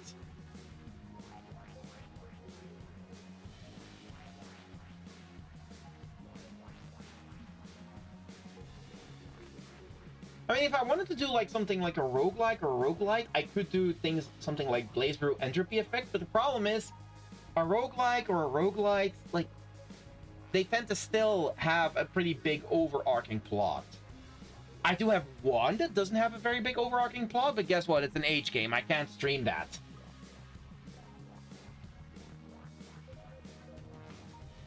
One is about 35 hours just story. Yeah, no, that's still a bit too big for what I want to do at the moment. Like, again, I'm looking for something smaller scale than Persona 5 Strikers in terms of playtime, or in terms of time you need to spend in order to get through the game.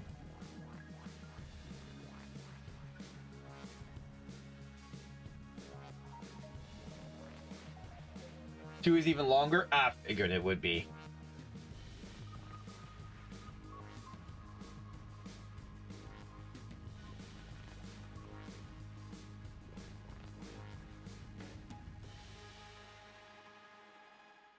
Most of the games that I have would take such a long time to get through them.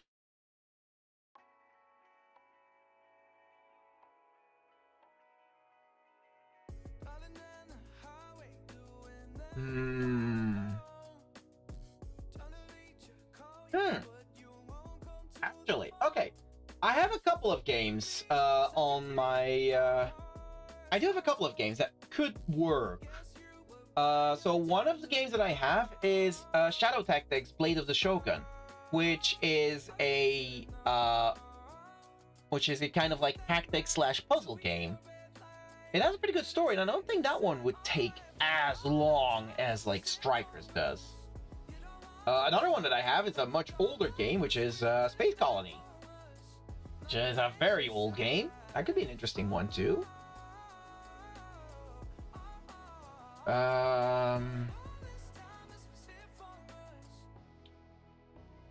What else is there? Tackle. Ooh, ooh, that's Triangle. Hold on, that's actually a good suggestion. Tactical Breach Wizards. That could be a good one. That could actually be a very good one. That's actually not bad. That's not bad at all. I like that. That's a good one.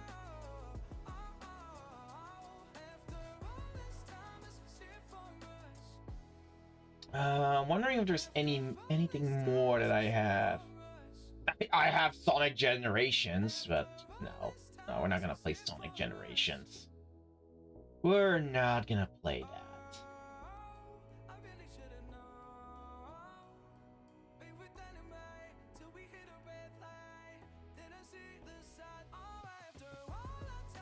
Yeah, most of the games that I have really take a very long time to get through. We have Papers, Please, technically. Papers, Please could be a good one, too.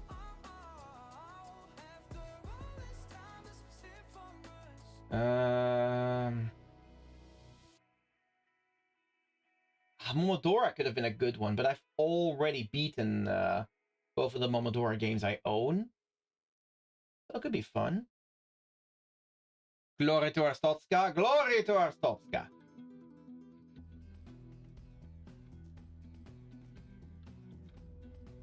I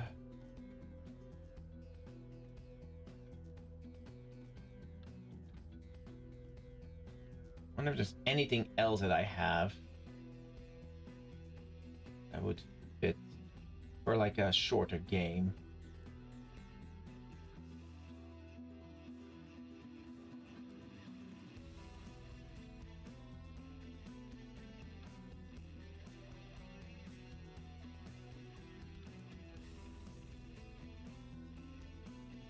I'm curious, if you've heard of a game called Constance?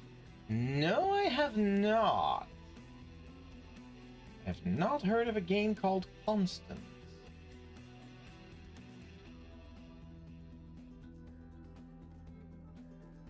There's also Catherine.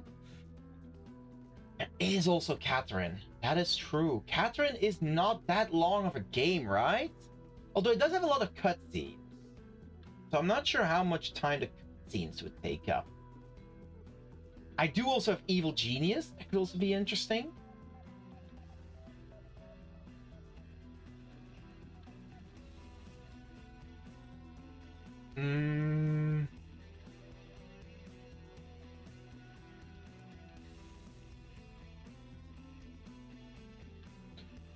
Ooh, that could be fun. As I wonder if that would work to stream that. I do have Dungeon Keeper as well. That could also be fun. The OG Dungeon Keeper. Or Dungeon Keeper 2. Or the Overworld. Those are some good ones. Okay, so I do have some options here. That's actually pretty good. It just has a lot of edge. Yeah, I know exactly the voice line you're talking about, Triangle. I don't actually own Catherine. I've never played it. I don't know of it. I know what the story is. You know, that could be an interesting one.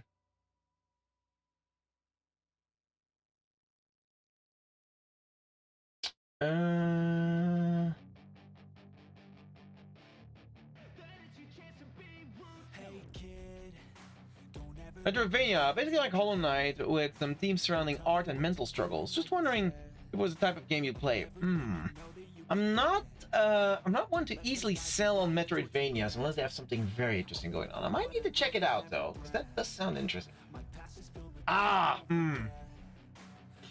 For a moment I was thinking, you know what? Brutal Legend could be fun, but playing Brutal Legend on stream has one big issue. It is loaded with copyright music. Absolutely loaded. Because it has like actual metal songs. So that is a game you just straight up cannot stream. Music, yeah, Brutal Legend music just makes it impossible to stream that game.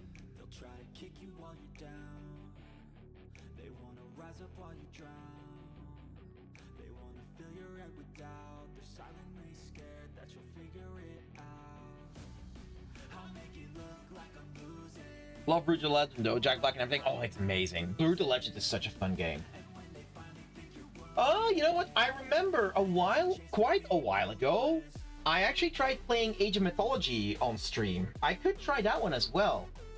Now, of course, that is an RTS, so it does take some time, but all in all, I do believe Age of Mythology's campaign is not that long. So, you know, that could be an option too. Okay, so I do have several options. I'll probably put like a poll in the Discord at some point to ask what game I should be playing next. After the next shorter game, there's a very big chance I'm going to be playing Persona 3 Reloaded. Like, that's a very, very big chance. There are a couple of other possible contenders, but it's very likely I'm going to be going for Persona 3.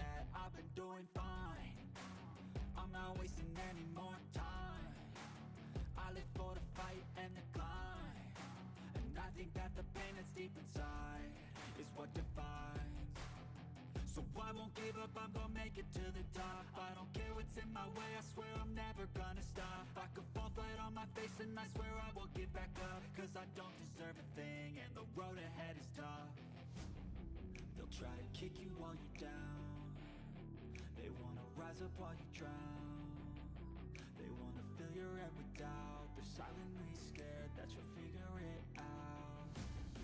I'll make it look like I'm losing. Won't bother hiding my bruises. And when they finally think you're wounded, then it's your chance to be ruthless.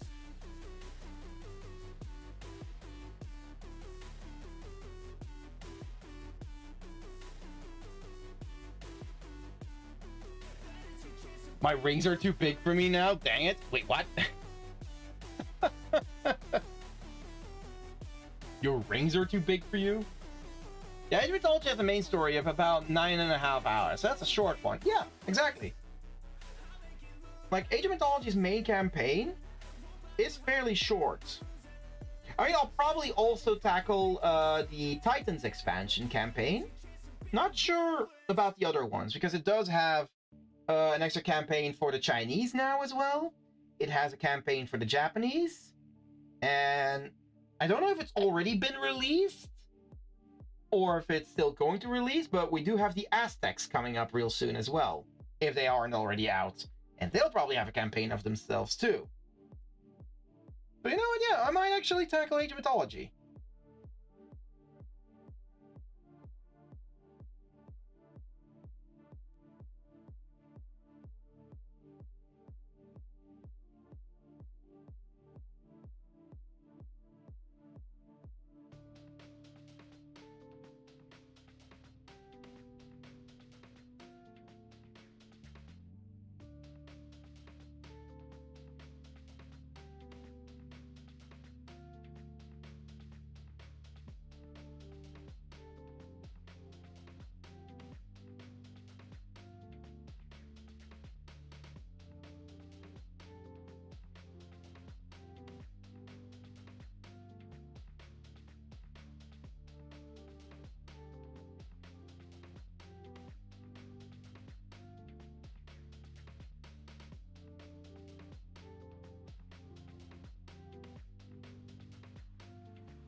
thank you for the hydrate.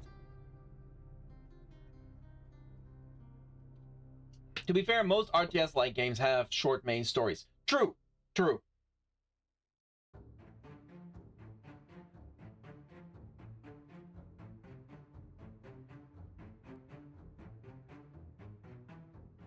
I mean, I could also tackle one of the Dawn of War games. That could be an interesting one. Oh, thank you for the stretch.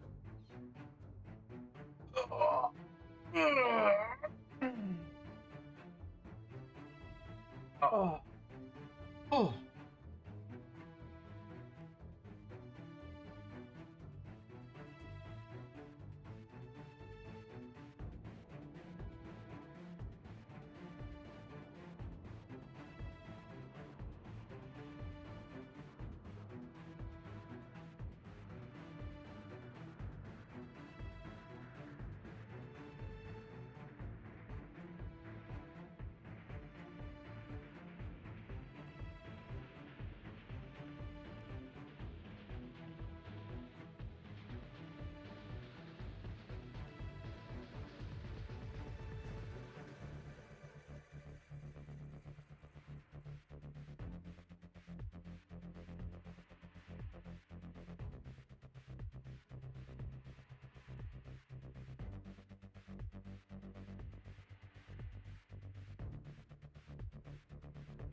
Oh, great. Hold on. There was another game that I'm excited for. Hold on. Let me see. When does that game release?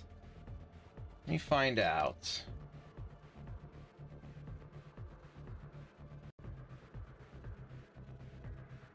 Here we go. Chaos Gate Death Watch. Ah, we don't have a release date for that one yet. Darn. That is another game I'm actually very interested in. It's like an XCOM type game, but featuring Deathwatch Space Marines and the Inquisition. I know that there's Chaos Gate, which features the Grey Knights. I wasn't too interested in those, but I don't know. Maybe I'll tackle that one. Chaos Gate, what's it called? You're the one with the... Oh, Chaos Gate Demon Hunters. How long would that one be?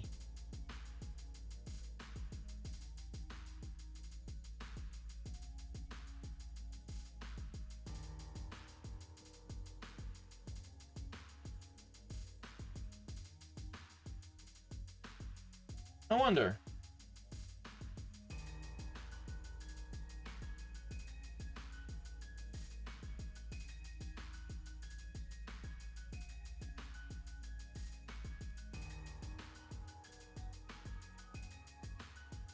$28 hours. Yikes! Yikes! That's still quite a bit. It's not horrible, but it is quite a bit.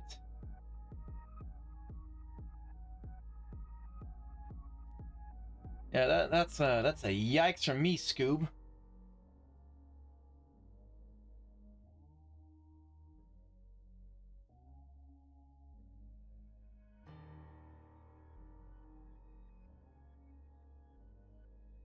All right. More than 2 hours in, we finally finished the body. Okay.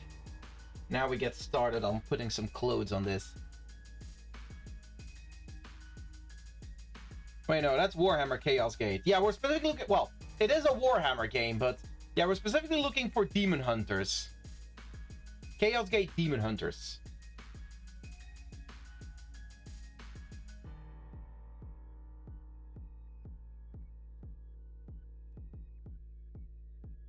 Okay, Aimiko, what are we doing in terms of clothes for you?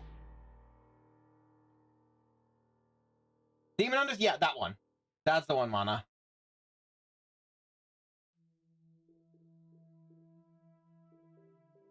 Okay, you know what? I should probably start with the underwear before I start going for the overwear. So the underwear, I know that I want to go for a top like this. Yeah, that's still 28 hours. Darn! Darn it. Yeah, that's a bit too long for what I'm looking for at the moment.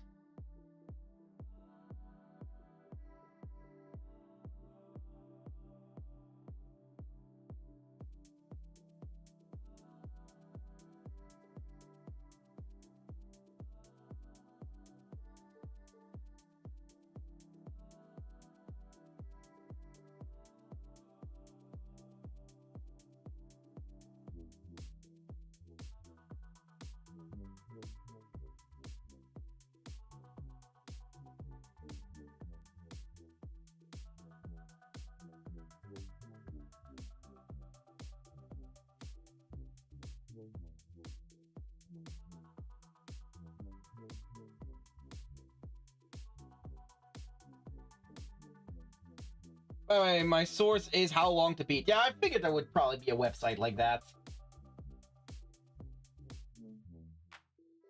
This I need to take a break on this then and start sketching this Aimiko. Oh, and why would that be, Jay? Please enlighten us. What's with the sudden shift? Whatever could be the reason for that?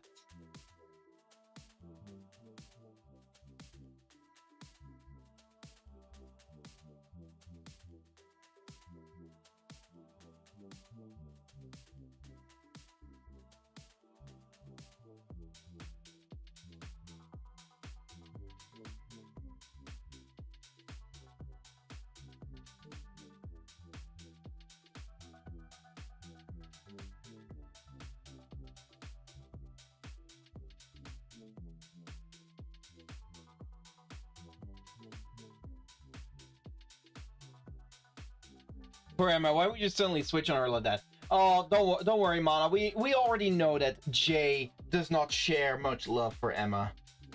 Like he's always fawning over Aimiko, and then his wife forces him to draw Kara.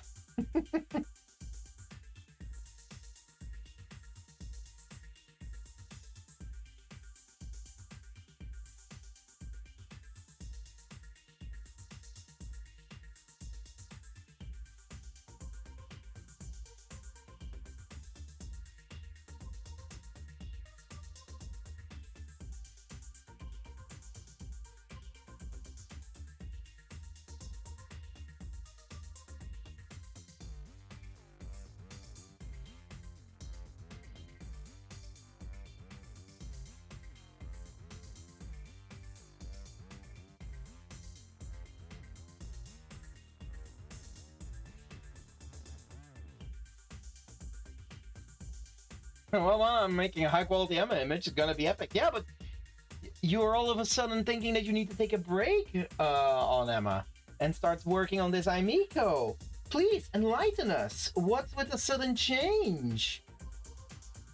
What is your reasoning? What is your excuse for the sudden betrayal of Emma?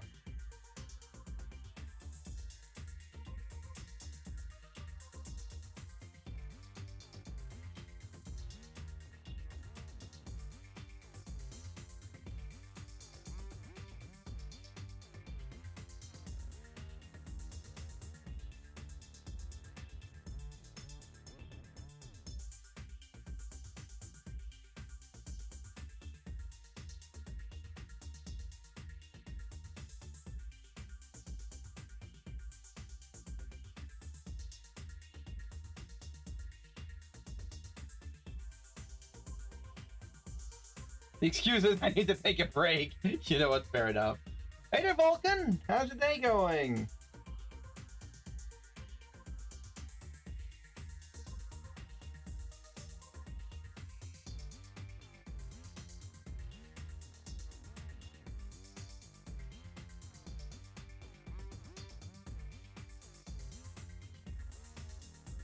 Been good. How about you? Long time no see. Indeed, it has been a while. I've been doing okay. Had an amazing time at Dokumi, and then all of a sudden we hit a tiny little art block after Dokumi. I don't know, just a little moment where I was just completely deflated. Been recovering from that, though.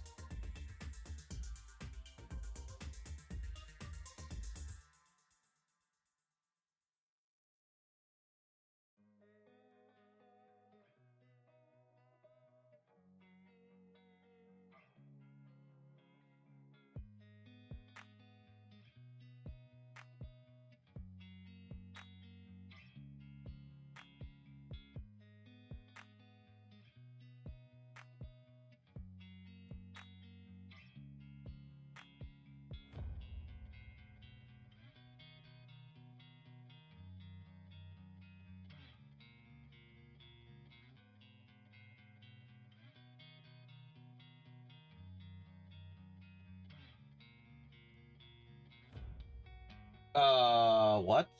Automod, why are you? No, allow this. There we go. Also possible. Can I just a minute of your time? Something regarding your server. My Discord server? Oh no. Don't tell me you got contacted by... Hold on. Did someone recently join my server?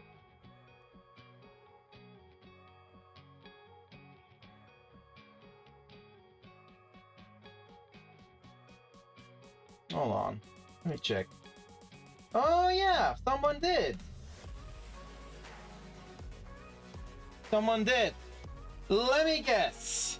They randomly messaged you in regards to, like, requesting commissions? Is that what's going on? I feel like that's what's going on.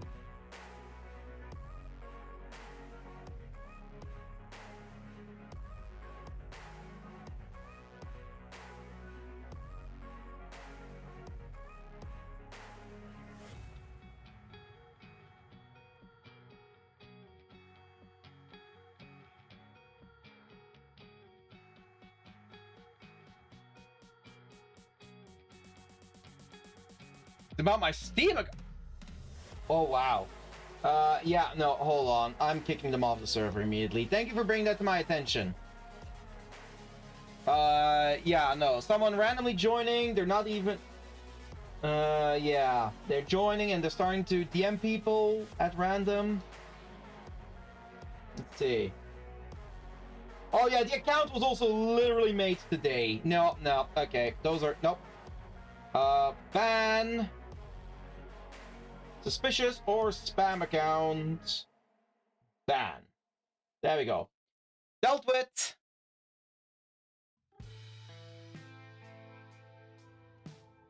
Yeah, I had them before saying they accidentally report your account. Oh, yeah.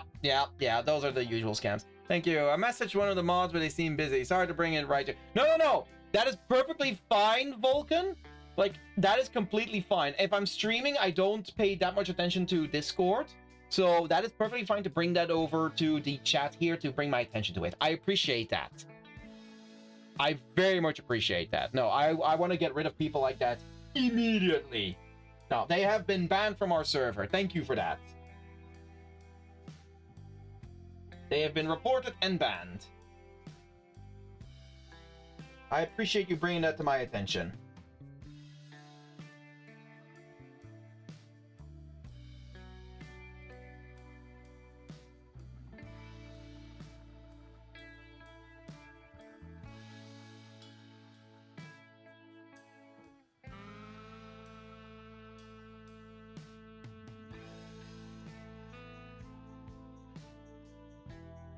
The art scam thing I was aware of, but Steam was new even to me. No, that's actually been, like, those things, like accidentally having reported someone's account, those have been going on for a while now.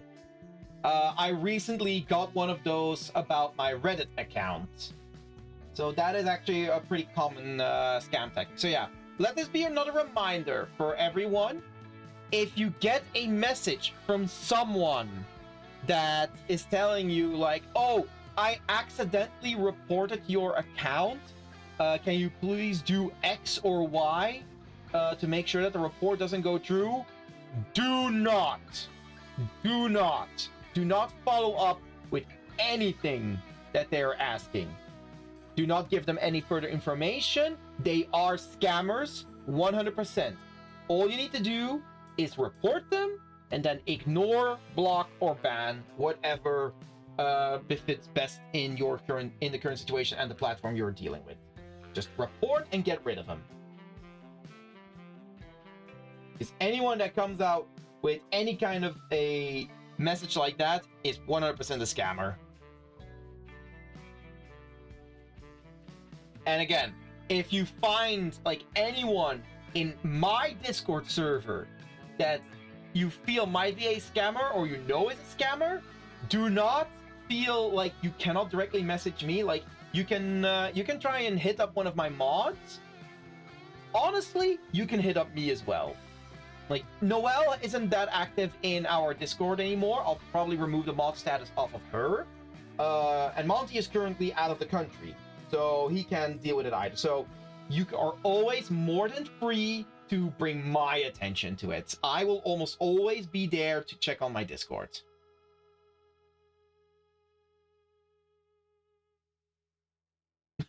I said, oh no, I'm sorry, I can't read your message. I'm blind. Then sent a crying anime picture poking fun at. Nice.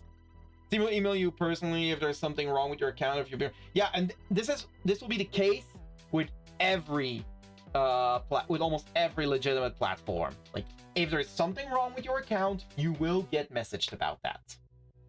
If something happens, they will message you.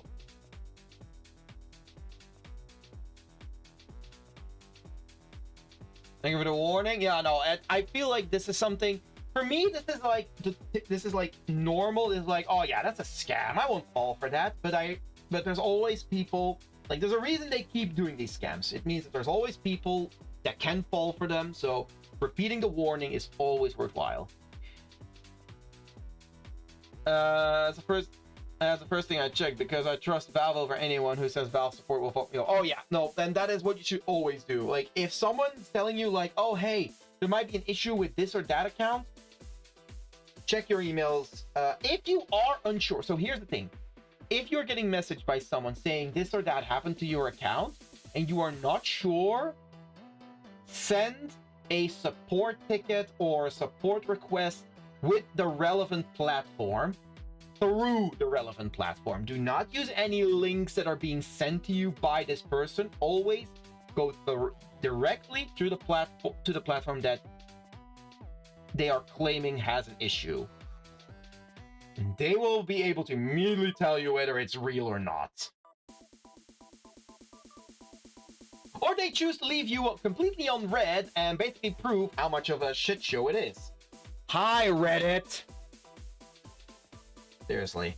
Send in a support ticket to ask Reddit about this stuff. They never got back to me.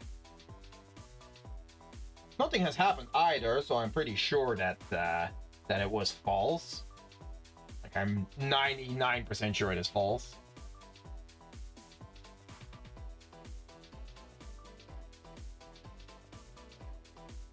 But hey, on the bright side, Vulcan, that scammer did one thing right. You came back to the stream for a bit. Silver lining. Oh yeah, dodging scams 101 is don't click on links from people you don't know. Absolutely. And even from people you do know. If they're suddenly sending a link that doesn't make sense, always be careful. Plenty of people have gotten hacked in that way by, like, well, having a friend's account get hacked.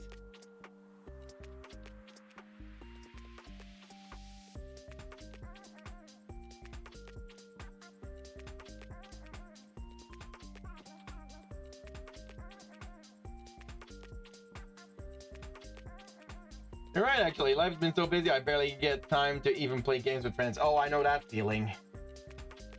Like, last stream, I gave Part shit for going to Dokumi and not passing by to say hi.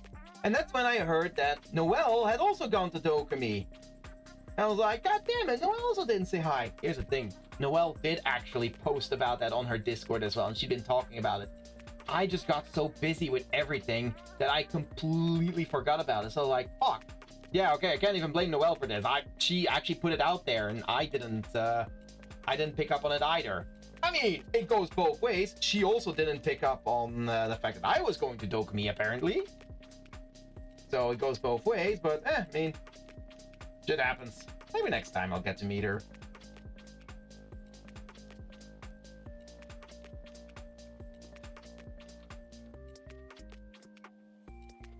Oh my god, I accidentally reported your Steam account for a harassment scam.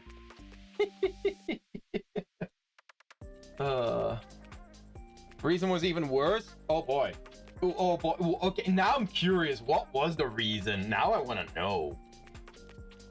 Duplicate items. What? Yeah, by the way, oh, that's also a thing. If you're being contacted on Discord by someone and you feel they might be a scammer, look at when their account was created. Because a lot of the times, those scammers will have freshly made new accounts with some sort, with either an anime picture or a picture of a pretty girl on it. Like, just look at when the account was created. If that account was created that same day or even that same week, most likely they're a scammer. They are very likely to be a scammer.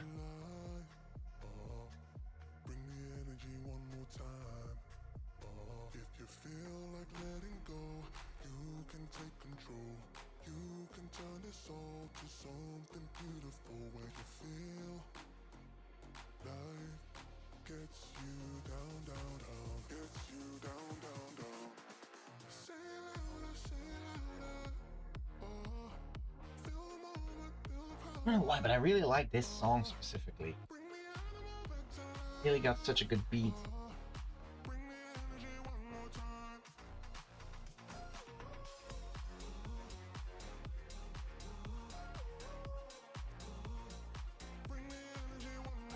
And aside alpha, ooh la la. Well, yeah, we're working on the outfit redesigns for my OCs. On the last streams, we already did Kara. And we did Emmeline. What you're working on is coming along very nice. Thank you.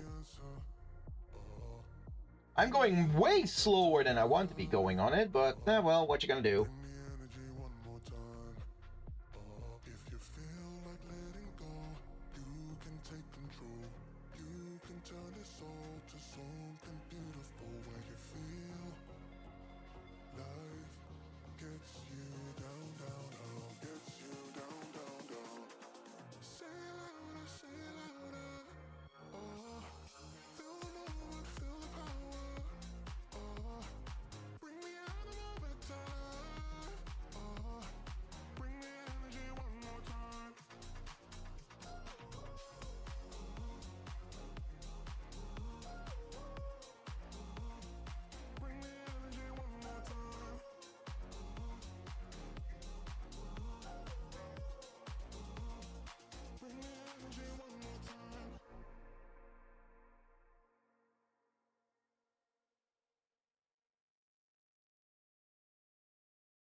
The instinct to make them pants thinner.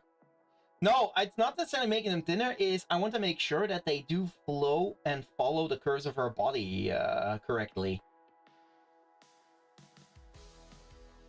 Not necessarily the desire to make them thinner, it's more so that I want to make sure that they follow her body correctly.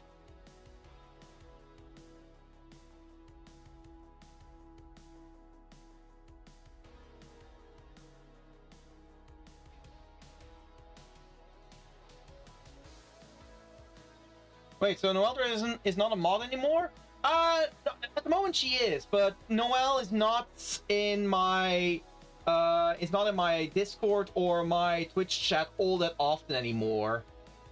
I mean, makes sense. She's very busy with her own stuff, so I feel that like her being a mod in my communities isn't like an added value. If she wants to continue being a mod, like if she is like, oh no, I can continue being a mod, I'll give it right back to her, no problem. But I feel like at this point in time, she has too much shit going on, too much of her own thing, so I might remove the mod status from her. Like, Monty is still around as a mod. Of course, he is currently out of the country, which is why he's not here. But alongside that, Noel Pursue, they end up getting thinner. Yes, absolutely. They absolutely keep getting thinner. You want to see how much thinner? No. Uh...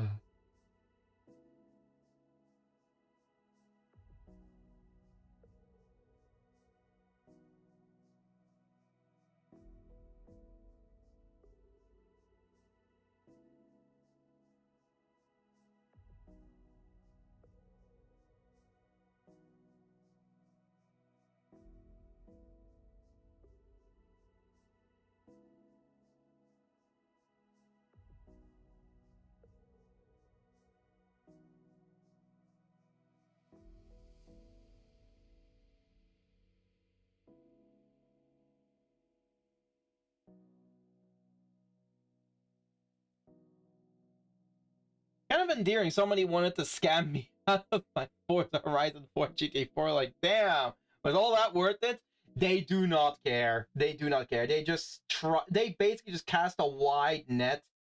Like, no offense, Vulcan, but don't feel special with these scammers. They cast such a wide net. Like, here's the thing.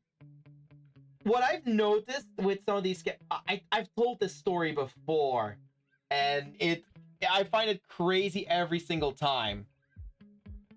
But I see the sock sandals in reference. I disapprove.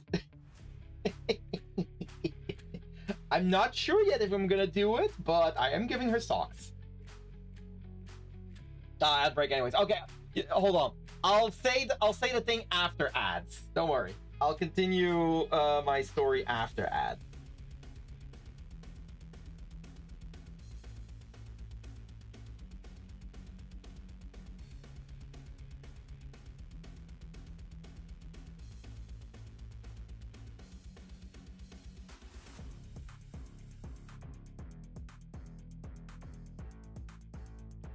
Am I getting AI ads? Ew. Ooh. Aimiko thigh highs? Yes, Aimiko thigh highs.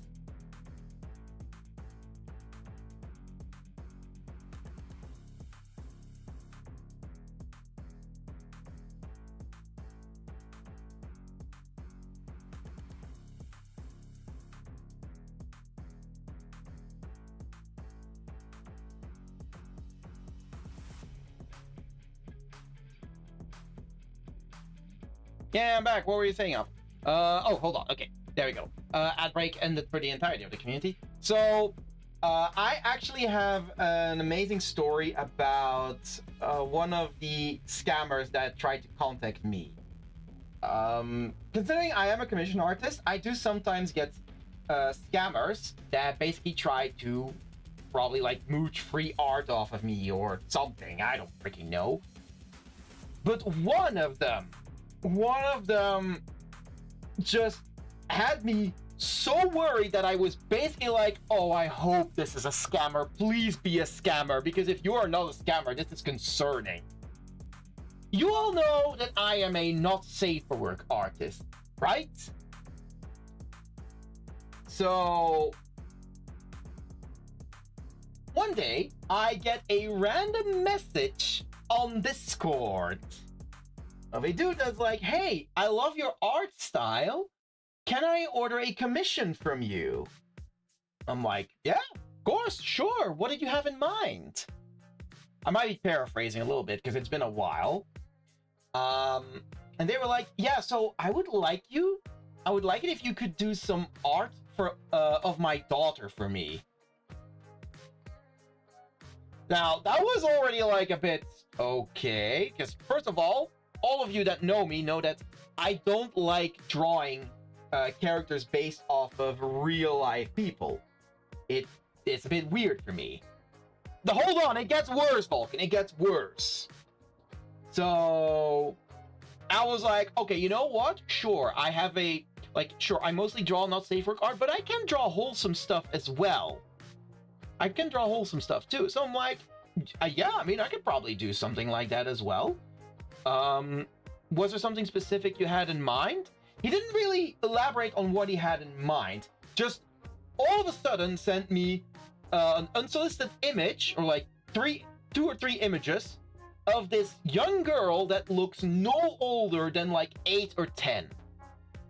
Now, luckily they were they were regular photos, like nothing explicit in those pictures. Thank goodness. Like, whoa, if he had sent me that, That would have been a report and a ban at lightning speed. Or, well, a report and a block at lightning speed. No, but they were just regular photos of a young girl that looked no older than 8 to 10. So I'm like, oh, okay. I want you to so I sent him a message like, okay, I want you to realize I do normally draw more risque or not safe for work art. I can do something wholesome, but I want you to be aware that this is what I'm known for. His answer was then what really got me worried. And I was like, oh, that's fine. Can you do this? I just sat there blinking at the message for a little bit. It's like, dude, you are realizing what you're asking of me, right? And that's the point where I was like, oh, please, please be a scammer. Please be a scammer. Turned out to be a scammer. Oh, thank goodness. Which means that was just someone who was not even reading my messages. They were just spamming people that were commission artists. Because if that had not been a scammer, oh boy. Again, I draw a lot of degenerate stuff, but I draw a few hard lines. Like, I have drawn more lolly stuff as well in the past. Absolutely. I have no problem with that. You want to know why? Because those are fictional characters. You ask me to draw something not safe for work based on a real life kid? We're gonna have a problem. So yeah, big moment there. That would have been a report, ban, an afternoon sitting on the park bench. What the fuck has this world come to? Ugh, I already know what this world has come to. Thank everything was... Yeah, honestly, I was so happy when I found out it was just a scammer. So I was like, okay, this is just someone that is just going around trying to get money off of people. Like trying to... Or like waste their time or whatever. He's literally not paying attention to what the artist does. That was such a relief. Never have I been so happy that someone was just a scammer. How did he out himself as a scammer though? Basically by the fact that I heard from other artists that he sent like the exact same messages to them. Like completely safe for work artists have been receiving the exact same messages. That's how I found out. It was just like, okay, oof, it's just, I mean, for all I know, he could still be, but to be honest, I had not heard further from him. Like he's not been pushing for it more, which is a very typical thing. Like if a scammer feels you're not biting, they tend to just disappear off of the face of the earth. And that's kind of what happened with him as well. Because I never outright denied him yet because I was too shocked. I was just waiting to see if he was going to send anything else. He never did. So that's why I'm pretty sure he was just a scammer. Also, the term lolly does also refer to characters more of age. They're just petite and short. Yeah, someone sending a pics of kids and wanting art of them from not safe regards. Even a scam is yikes. That's big yikes. Hickory, put that back where you found it, or so help me. Throw it back. Come on. Back in the water with it. Nope. Get it out of here. Nope. Actually, scratch that. Put it into the meat grinder. Get it out of here. Put it in the wood chipper. Fucking 86s. But yeah, I'm not gonna go into the entire debate, but I do know this, Daft that lolly is indeed more of a term that refers to the body type and less so the actual age of the character. But let's be honest, in online discourses, that is not being mentioned anymore. Like, I personally do not have any issues with lolly content as long as the depiction of the character is not like, or like the representation of the character is not supposed to be an actual child. If it's an actual child, now we're getting in questionable territory, but as long as it's fictional, I'll still be like, you know what, you do you.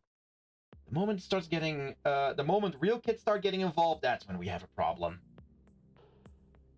Of your style, so I want to commission you this thing without addressing the elephant in the room is a bit scammer coded to be sure. Yeah, exactly. That is a thing. Like, either you have the situational awareness of a rock, or you are just a scammer or a bot.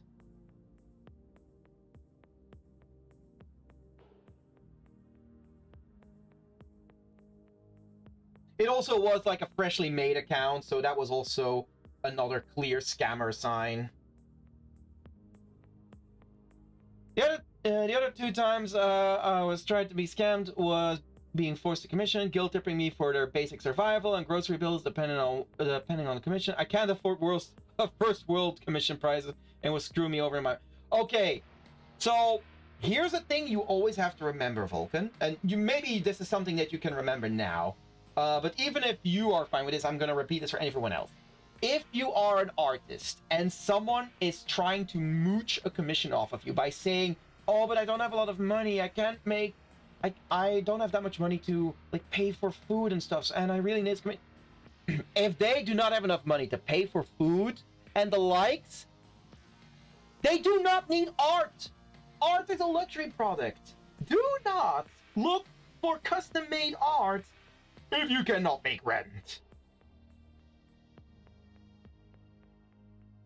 That's the same with you guys as well. Like, any one of you that is like subscribing to me or giving me a donation on Ko-Fi, I appreciate it. Do not do so if that is something that would put you in financial trouble. I appreciate the support, but never give me money or commission me if you cannot comfortably afford that.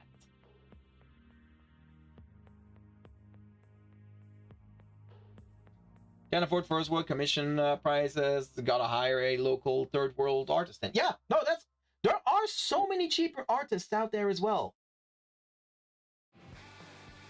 Which is, of course, a bit of a shame for us first world artists. We're like, well, I can't compete with those prices in the slightest.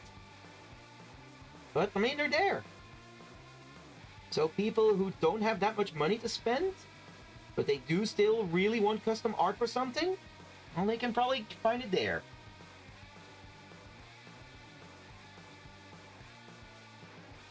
But in the end, if you don't have that much money to spend, don't spend it on art. Be smart with your money.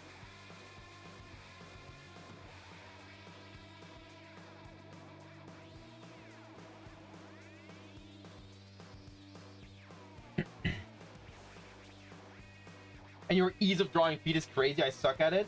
You think feet look good? Like, I'm honestly struggling with these as well. Like, these feet do not feel right at all.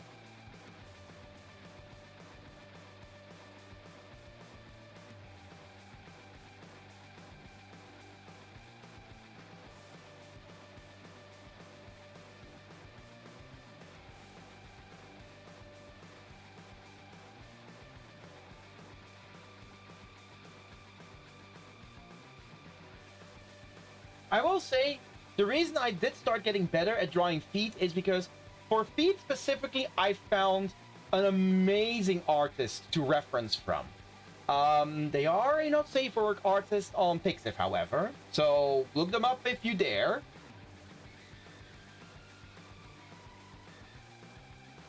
They don't look abominable either, which is a win in my book. You know what? Fair enough.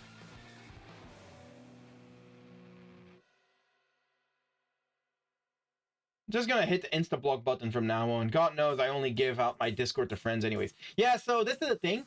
I don't immediately turn down any like random Discord messages because I make my Discord publicly available for potential commission clients to contact me through. So for me, any random message I get in Discord, I give them the benefit of the doubt.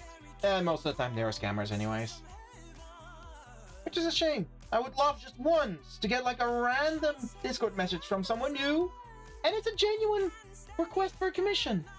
Just one. I would love that. No, all scammers. All scam. Oops, all scammers.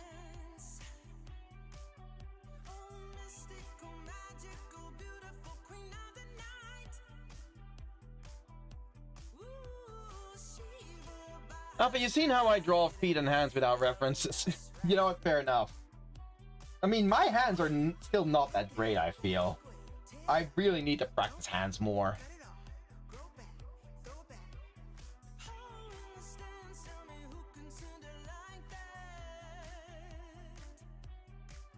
If they don't talk in the server you're in, then it's just... Not necessarily. There are a lot of people that lurk in servers. I am someone who lurks a lot in servers. See, the thing is, however, because yeah, indeed, Vulcan also doesn't talk a lot in the servers. Here's the thing, though. One thing to remember is, at least in my server, I have this very specific rule that you are not allowed to send unsolicited DMs to someone in the server. So basically, anyone who does send you a DM without like any like prior permission, you can report that to me, and that is immediate grounds for getting kicked. That's immediate grounds for getting kicked off of my server if someone does that. So that is like not necessarily a measure of sus that they don't talk in the server. If they just recently joined the server and then immediately message you, that is sign for sus. I'm someone who just posts a random sketchbook page once a year in servers. Yeah, see, I do things like that as well.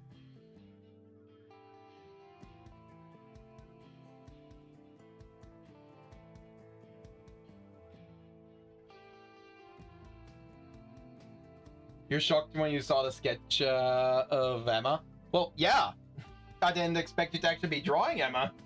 Despite you even telling me. I wasn't going to believe you were drawing Emma until I saw it. And then I saw it.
Bro, I'm planning that for months, lurking the alpha server till of Aimiko art posts.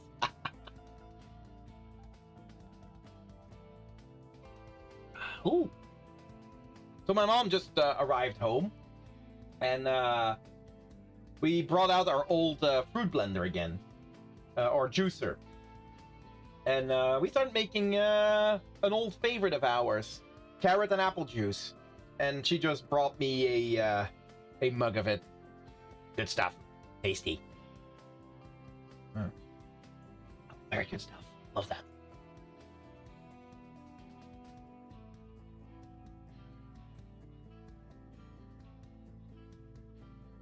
Anyways, I'm excited for the week. I get to design brand logos and also design the packaging for an up-and-coming brand. Ooh, nice. Something to look forward to. Indeed. That is something very fun to work on. Glad to hear that.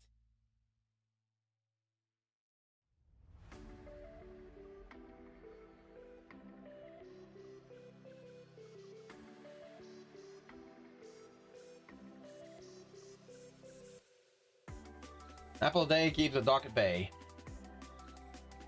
I mean, I'm pretty sure there's multiple apples in here.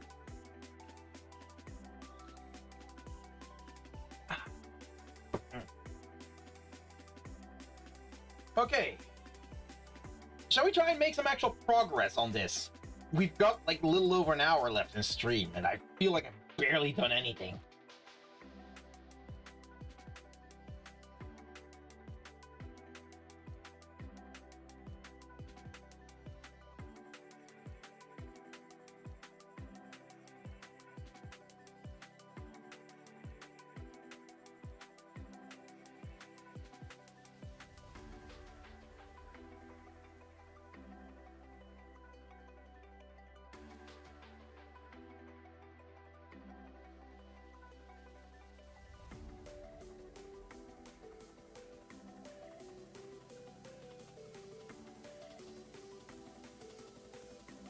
Oh, thank you for the stretch and hydrate.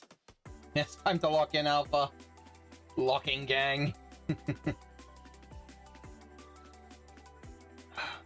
Dang, Alpha, now I gotta get myself a nice cool cup of OJ. Hey, go get yourself some. That depends on the side of the apple where you put it for it to get stuck. That block. Do not put apples up your ass. Bad.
Apple, do you know anything about concept art? I mean, I only have a bachelor's degree in game graphics production, of which pre-production and concept art was a major part. So maybe I know a bit about concept art. Maybe.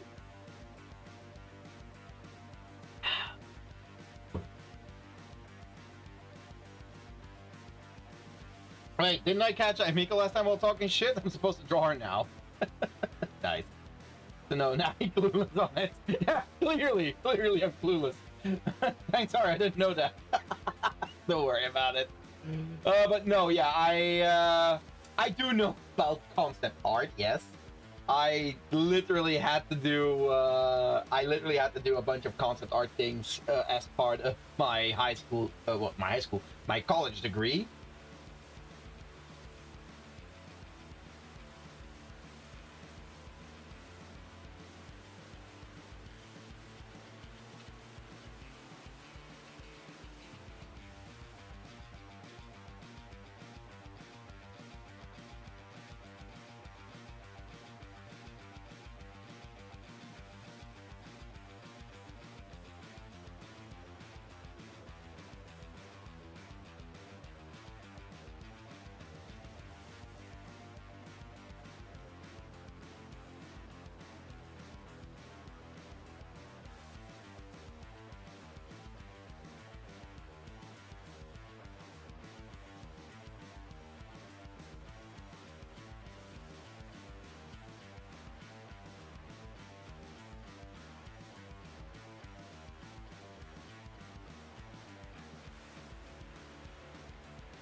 Did you find it fun? If not, what turned you off from it? So, I actually am impartial on concept art. A lot of the things that I learned during my pre-production classes are things that I do find really useful. Things like thumbnailing, just blocking out silhouettes and stuff, and my reiterative process when it comes to actual design.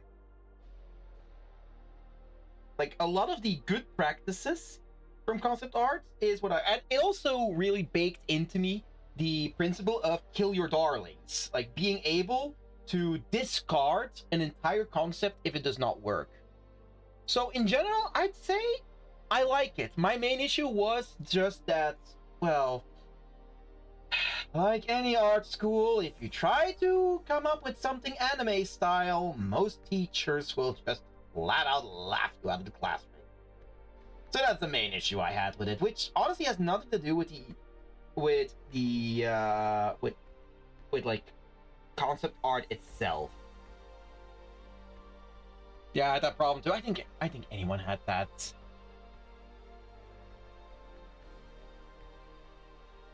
But yeah, all in all, I do like concept art. The thing is, with concept art, I feel you need to really learn to go faster than your normal art. Like, don't spend too much time on the details. You're only sketching up a concept. You're only trying to put an idea down to see if it works and to be able to show it to other people. Which is something that I'm actually decently good at.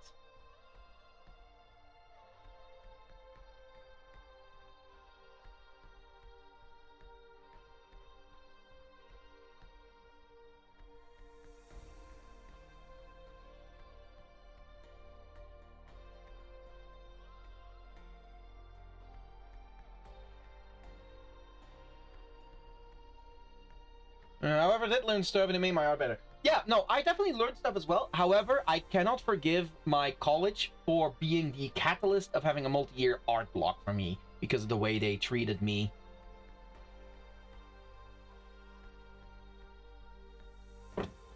Dang, anyways, what do I know about art anyways? I'm just an engineering grad doing editing and design. Ah, no, I'm just winging stuff at this point.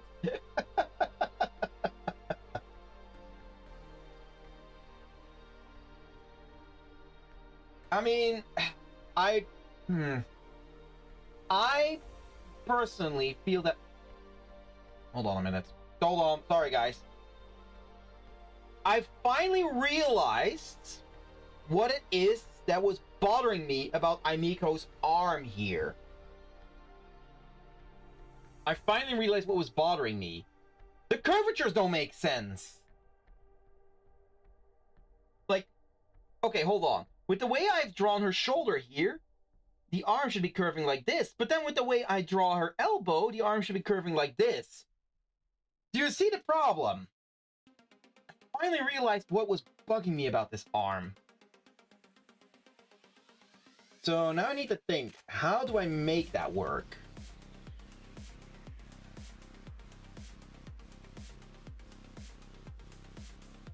I thought that was on purpose. No, it was not.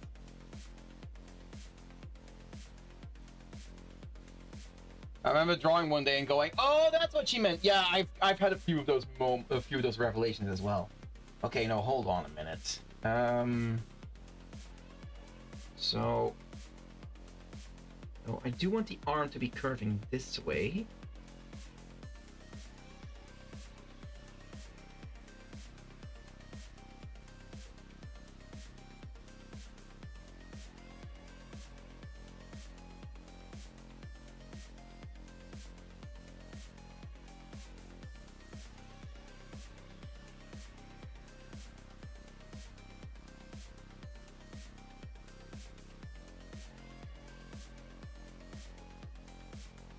I think the main thing is that her breast would get pushed a little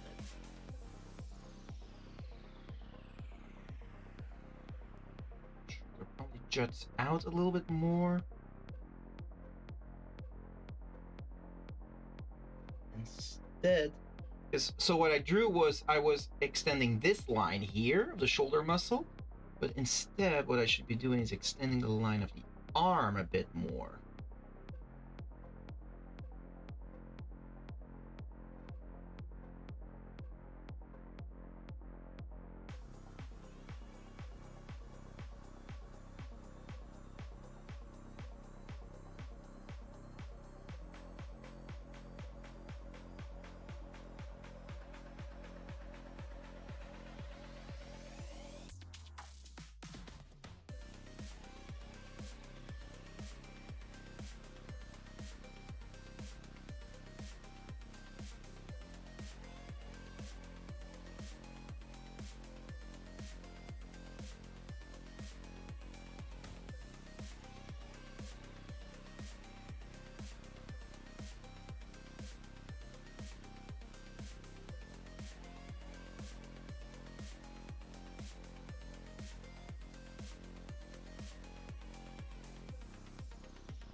Yeah, that feels more right.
Okay, I go for OJ and a break. I'll be back in 10 minutes since ad timing. Thanks, Twitch. God damn it.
She's got that supermodel look going. Honestly, with Aimiko, that's intentional.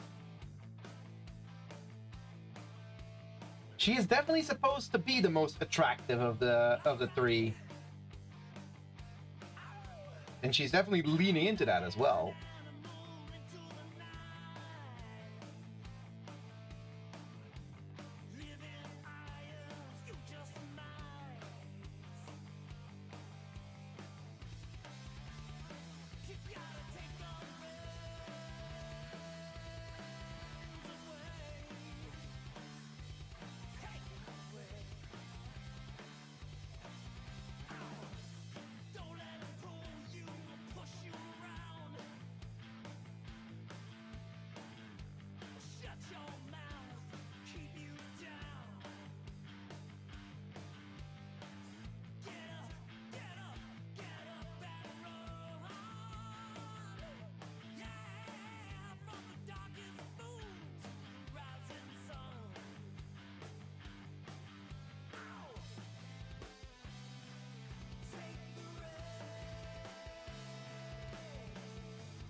Hmm.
Jump up there.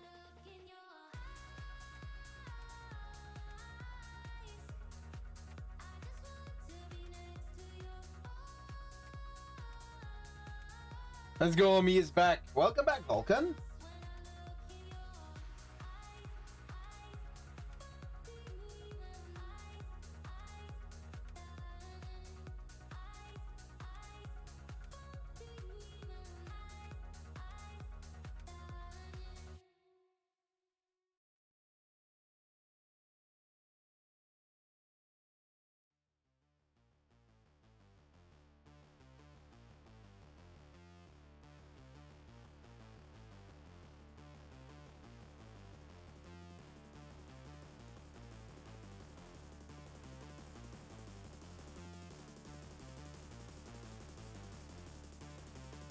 Oh, fuck.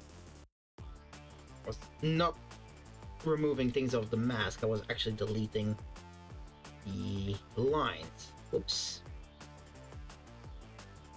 Thank goodness for Control Z.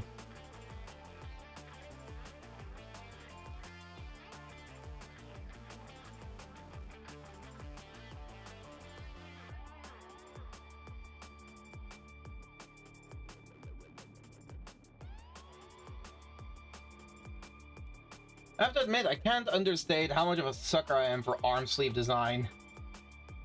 Well, in that case, I have to ask, how is the arm sleeve how are the arm sleeves here so far?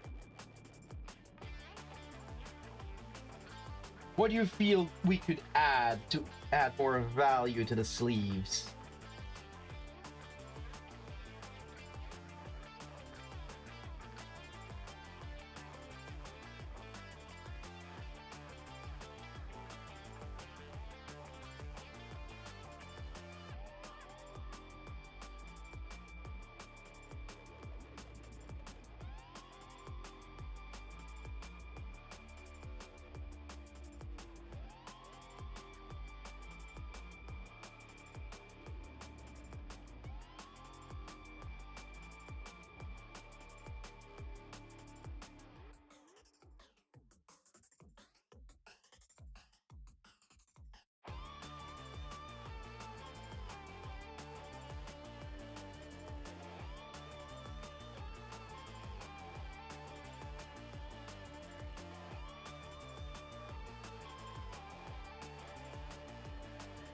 I wonder if it will look nice if the ring is on her middle finger and the end of her sleeve connects to it. No, that's something I probably will not be doing. And here's the main reason for that. This is something that's been going with Aimiko for a while now. She specifically has 2 rings on each hand, one on her index, one on her pinky. And the string connecting between those actually has a weighted marble at the end. That is the closest she carries as a weapon with her. She basically has 2 slings on her hands.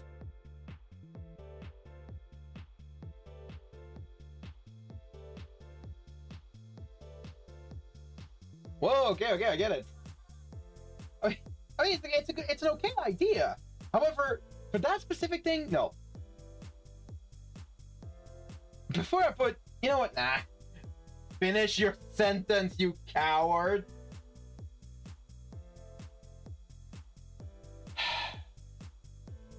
Deathlock. Okay, first of all, I'll allow the message. Deathlock.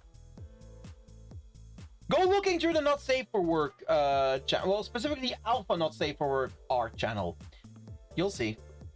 Just have a look through that one. At least I'm pretty sure I posted it there. Let me double check. Pretty sure it's there.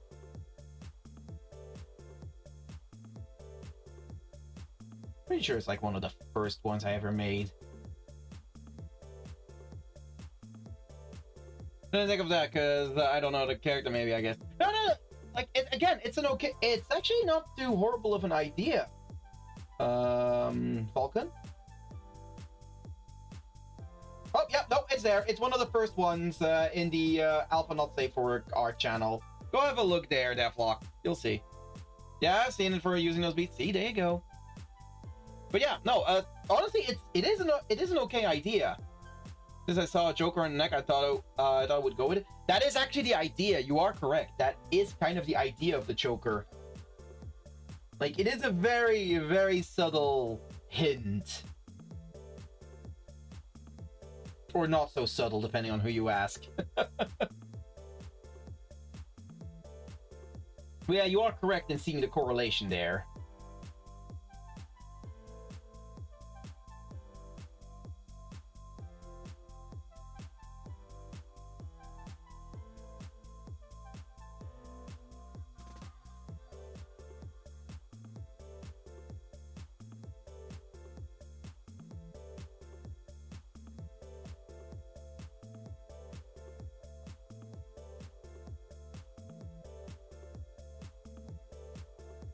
I was gonna say her only rings until she meets me.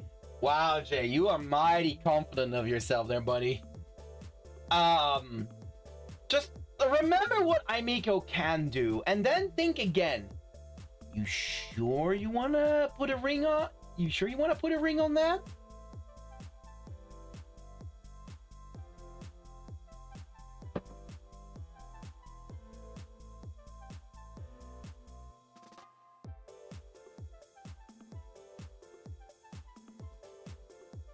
Is it more like a, is it more like battle slash yokai slash shrine maiden? So, the lore with Aimiko is that she was actually raised in a... not so much a shrine maiden coven. It's like, it represents itself as a shrine maiden coven, but it definitely leans more towards like a geisha coven. And... definitely a coven that's more on the dubious side of things. She rebelled against that and basically broke away from that, but she still carries some of that heritage with her. So it's basically kind of like a rebellious shrine maiden theme that I'm going for with her. Hence why this one image over here is on the side. Now, she's not as aggressive as that, because she is still someone that relies mostly on deception and seduction while she's trying to deal with people.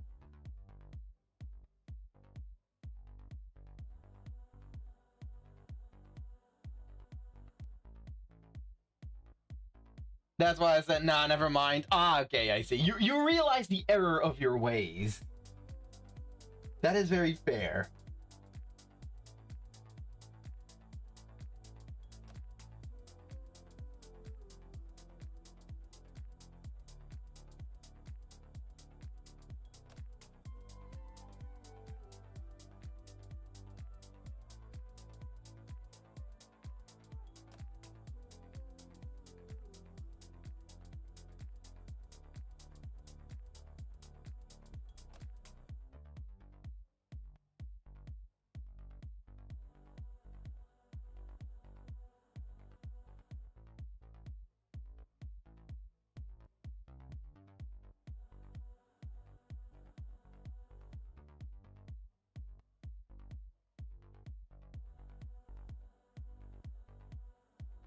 And speaking of Aimiko's background, I will say this, guys. There is a very big possibility you might start seeing some art pop up in the future of Aimiko's sister.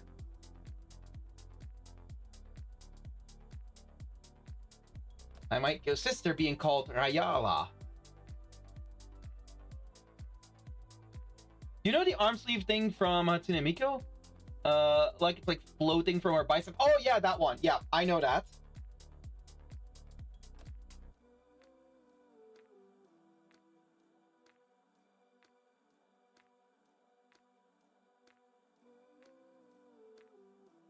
I'm interested in what the sister's gonna look like. Here, I didn't know she had a sister. No, I don't make a big thing out of it, but well, fun fact. I did make some.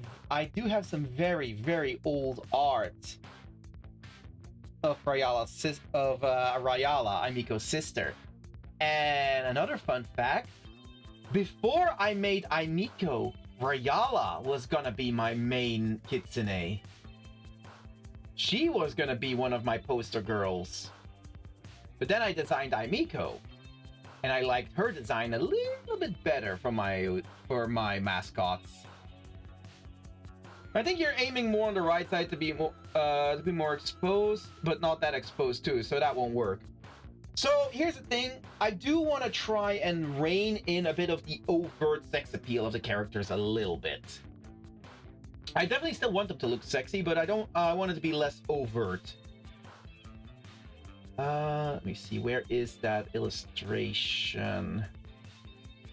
Ah, here we go. Some of you may have seen this art before, but this was the first and so far only illustration I've made of Aimiko's sister, Rayala. That's her. I'm pretty sure some of you have seen this one.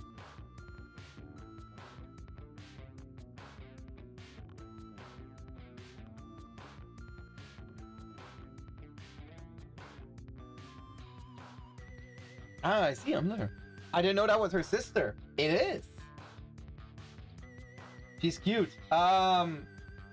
Jay, just saying, everything you're afraid of with Aimiko, turn it up to 11 for Rayala.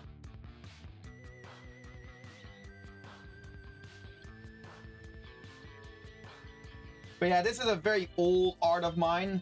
She will be going through a redesign as well. I didn't know that was her sister. I did see that art somewhere. I do have that art at my conventions as one of my prints. I see. Good thing I'll never meet her. I know this. This is a classic. It is. It is one of my old ones. It is one of my old ones. But yeah, I made that one before. I made Rayala before I made Aimiko, but I decided to go forward with Aimiko. But I never deleted the Rayala illustration. I mean, I've always kept it around at conventions, and people are still interested in her design. Hence why I've decided to bring her back.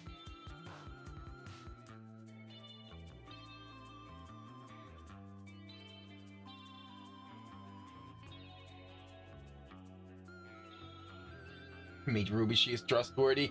I do not believe a word of that, Deathlock. That sounds like very cap.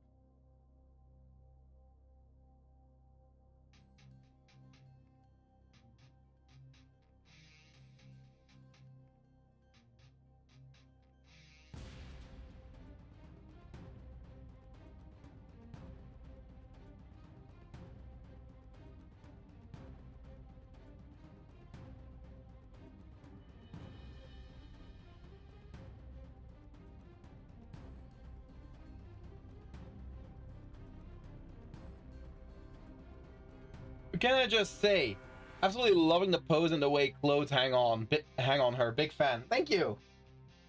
I have noticed that my way of drawing clothes and folds is really starting to improve. I've definitely been paying a lot more attention to properly drawing folds.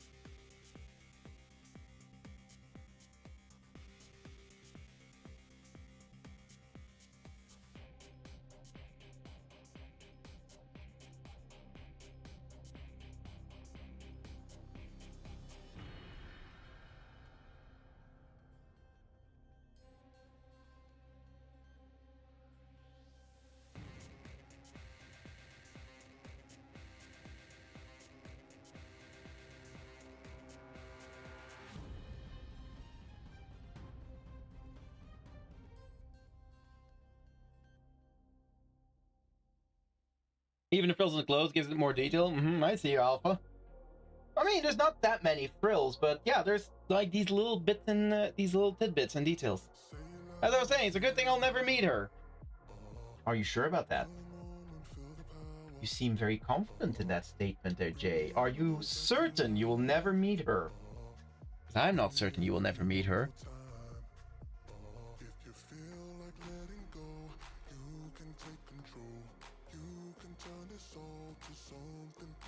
positive about that? Mm-hmm. All right.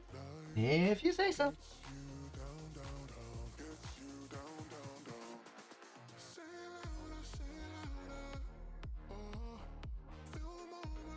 Almost seems like you want to meet her at this point, not gonna lie. Oh yeah, Jay is a tsundere like that. Absolutely. Jay is a brat like that. Hence why I keep saying, like, are you sure?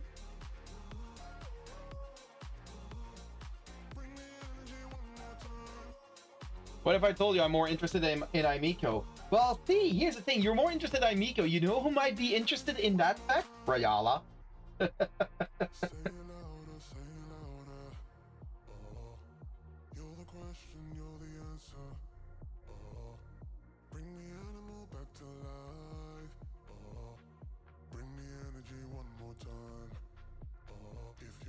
Ayo, spare me. No, no, Jay. You are beyond the point of sparing.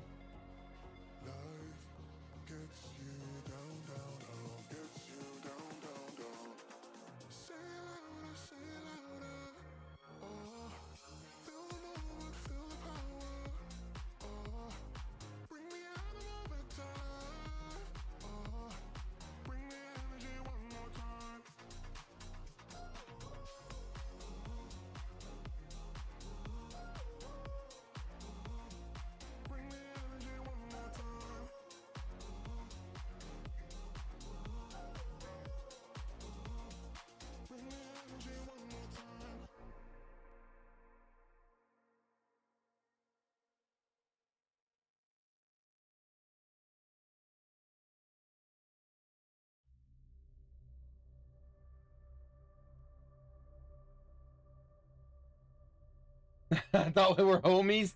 I mean, we are homies, Jay. Doesn't mean you are free from my wrath, though.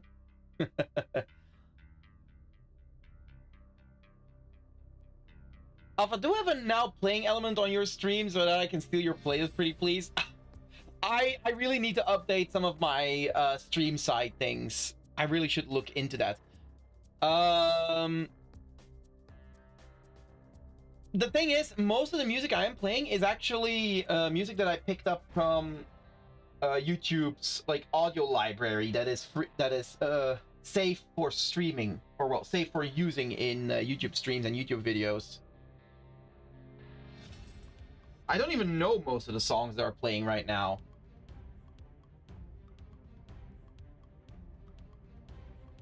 Oh, the audio jungle experience. Oh yeah, yep.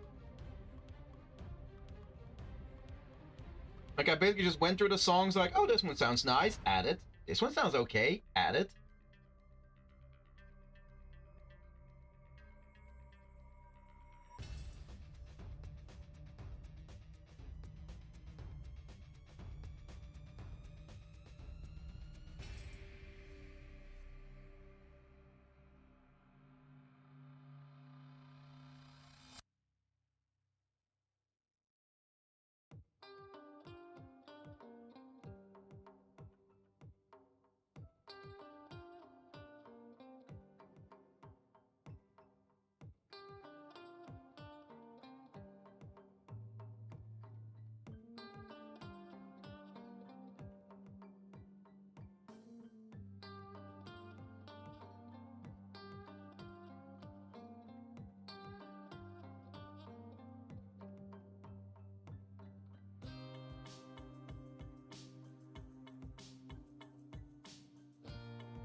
When I'm streaming, I split my stream audio so it won't get recorded in my VOD. I just played Eurobeats. I mean, I used to play like a bunch of different playlists, like lots of Arknight soundtracks and Persona and the like. But now that I'm dual streaming to YouTube, I basically want to make sure that the music is safe for YouTube. I don't care about Twitch because Twitch deletes my VODs after 2 weeks anyways. So I could not give a single flying fuck about them. But for the YouTube side, I am careful. that it is something that is safe to put on there.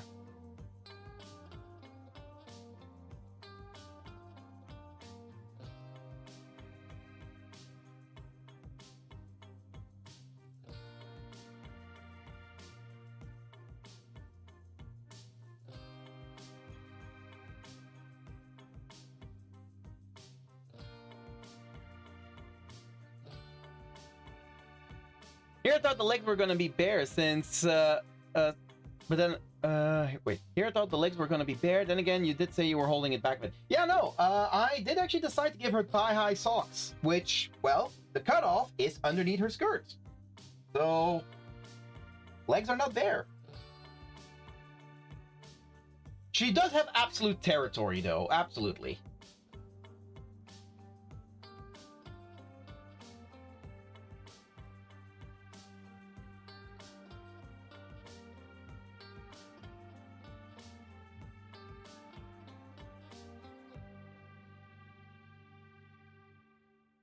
Oh, yeah, for sure.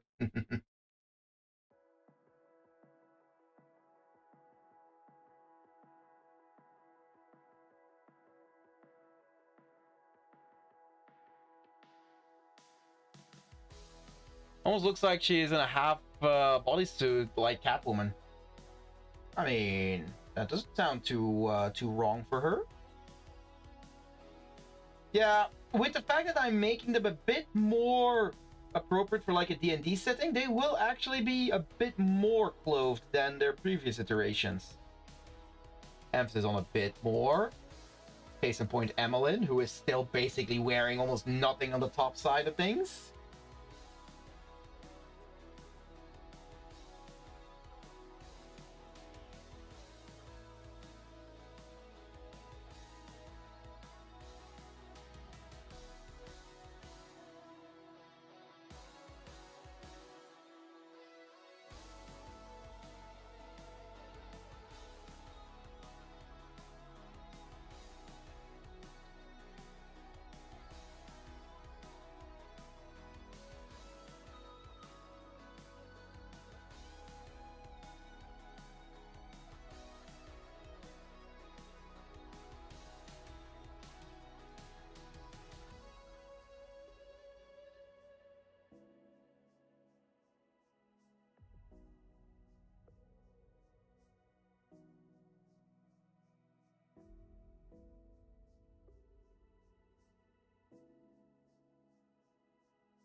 I'm making a custom D&D set?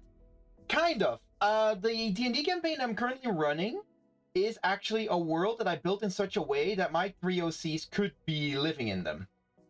But I did make the world less modern than their initial designs, so I gotta make them a bit more appropriate for the setting that I've created, which will be a mage punk type setting.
That sounds cool. I've never played D&D in my life. Oh, you are missing out.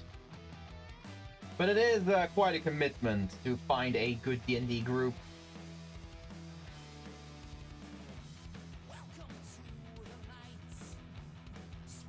And as a dungeon master who has had several years of experience, I can also tell you that sometimes running a D&D group feels very akin to managing a freaking daycare. I can say this because I have run a daycare as well.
Always seemed fun though.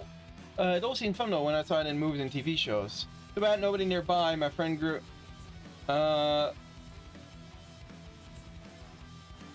Wait, my friend group. I'm gonna assume doesn't even know what D&D is. Let alone have time to sit down and play without their reels. Fair enough. I mean, sometimes like having. Wait. Without their reels. Define what you mean by reels. Are they freaking like TikTok addicts? Is that what I'm hearing here? Because in that case, oh boy, you have my condolences for that friend group. TikToks? God damn it. Yeah, like I said, you have my condolences.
Much to my surprise, they got to know what a persona is because of a trend on Instagram Reels.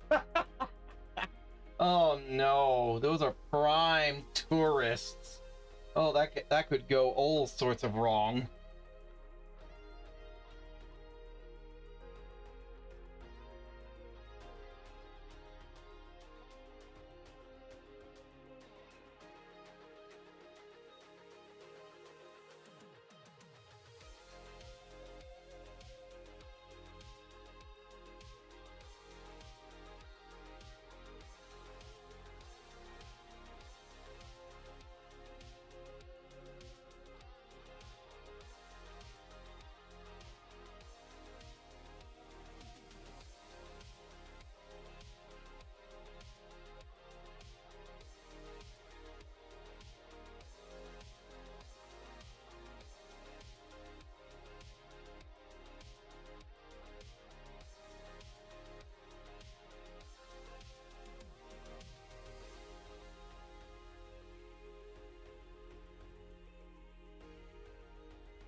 Okay, I'm back. She forgives me, right? No hard feelings? No comment. So when I actually showed them when I was playing Persona 5, they just went, so it's like Pokemon? I never had slammed so hard in my desk in all my years.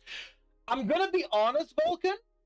That's not an incorrect assessment. Especially if you look where Persona came from. Because Shin Megami Tensei is kind of like Pokemon, but the Pokemon are mythological and theological figures. So they're not wrong with that assessment. It's just like Pokemon. Like, they're not wrong. It hurts to say that, but they aren't. Yes, but it's so much more than Pokemon. I'm also a Pokemon fan. Yeah, but like, keep in mind that you are talking about people that are, I assume, not gamers in the slightest. So you have to talk in more well-known terms. And, well, Pokemon is one of those.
No, don't like that.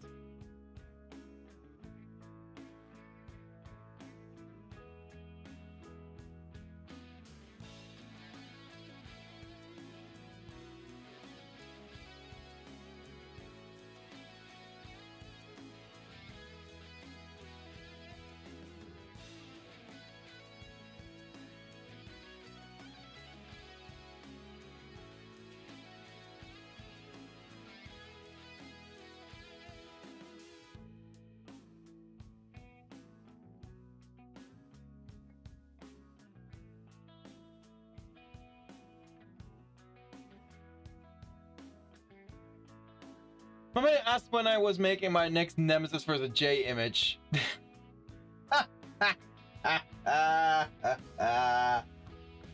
Yeah, Jay, you're never escaping the brat allegations at this point. Oh, sorry, that's not brat. That one is the sub allegations, the bottom allegations. Sorry, need to make sure I get my facts straight. You're never escaping the bottom allegations. I was hoping you forgot that was a thing. Yeah, nope, I highly doubt anyone will ever forget.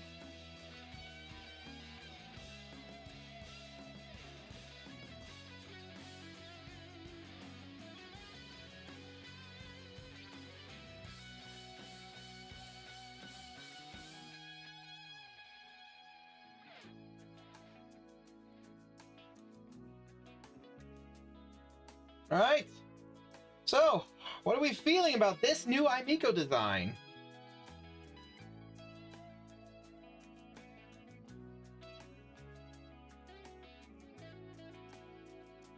Allegations, objection. That's not even how I am. He just likes that stuff. See, Jay, here's the thing. That's not even how you are. Then why'd you put yourself in that situation? Huh? You had complete and total freedom to not put yourself in that situation. And yet you did.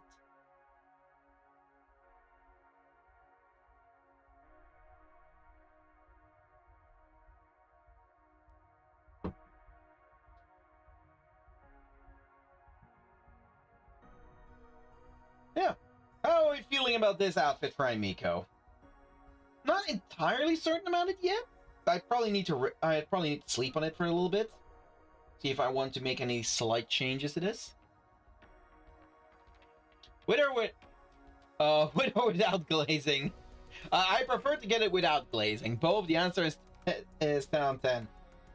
Well, I like hearing that. My friend wanted it and she was going through a hard time, made her happy. Well, now you got it. Question about the tights. Are they stockings or pants? They are thigh highs. As can be seen here. Yeah, I did apply some masks, but they are thigh highs. They just, you know, get hidden underneath the skirt.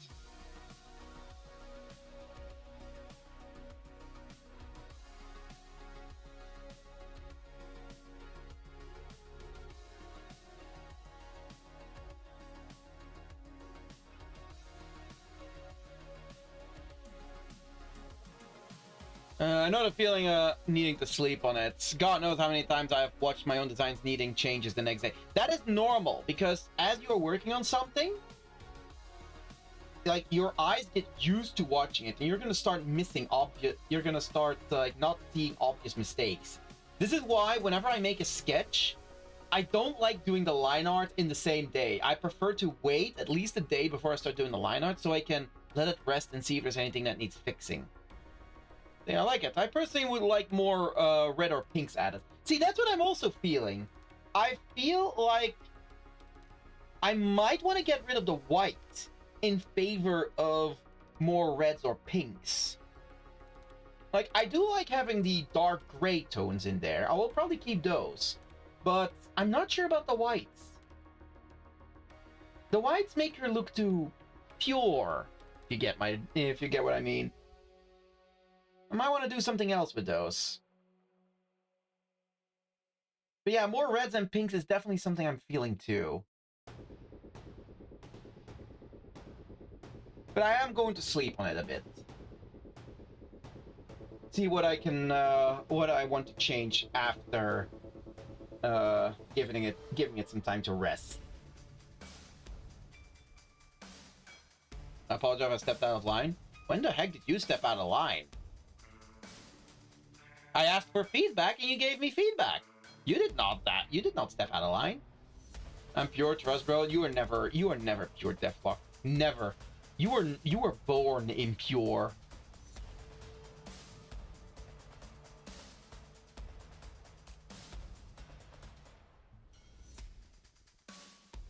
But yeah, in general, I do like the outfit. I'm just like this. I like, but I'm not sold on the colors yet. And a bit of red on the strings. I might do that as well, like on some of the strings or just on some detailing. I don't know.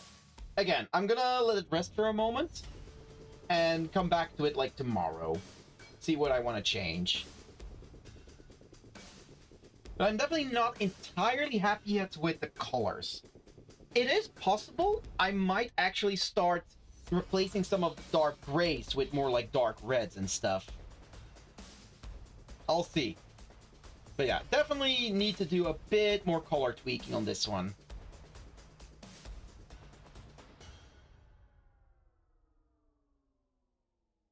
But I do like, actually, yeah, no, I definitely want to add more color to just her in general. The one thing I did not like about Aimiko's old design, let me grab it. Here we go. This is Aimiko's old design. What I did not like about this one before was the complete, like, lack of colors in her clothing. It was very gray. Definitely one of the things I wanted to change here. I'd like to use this reference. Oh, don't worry. I will be posting a screen capture of this on the Discord again. So you'll be able to have a look at that. But keep in mind that I will probably be tweaking the colors a bit more. But yeah, worry not. I will be posting this on the Discord.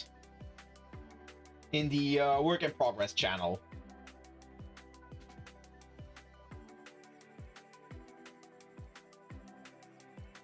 Alright then. With that all said and done, shall we have a look at who to rate? Compared to the old one, I can see the progress. Oh yeah, like, I've definitely gotten a lot better in character design in general. And keep in mind that I already got so many compliments on the designs of my OCs, but comparing all of these redesigns to what they looked like before, they are absolutely improvements. Evelyn is probably the one that that went through the least changes, and even with her, I can see the massive improvements.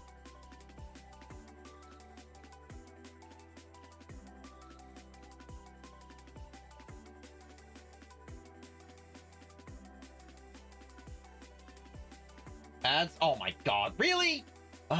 Every single time I'm about to end stream, we get hit by the ads again. God dang it.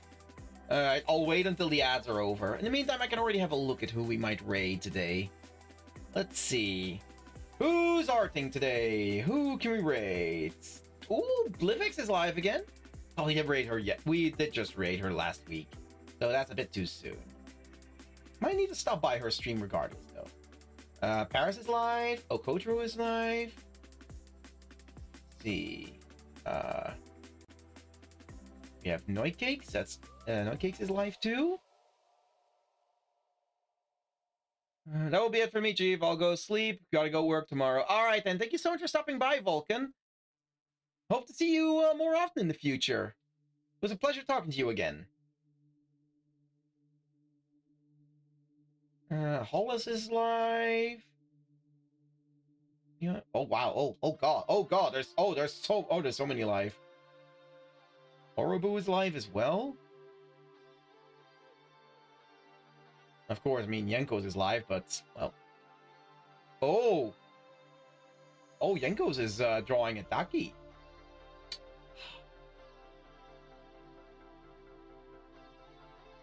I wonder. Okay, this is one thing I'm sad about. Like, I know that there's a bunch of bigger artists that were present at Dokumi that I wish I had the time to visit their booth, but I just didn't. I think Yenko's might have been one of them. Such a shame. It was fun though. I love the design. Love y'all in chat. Love you, Alpha. Love you too, Vulcan. Thank you so much. And thank you for the hydrate and the stretch, Hikari.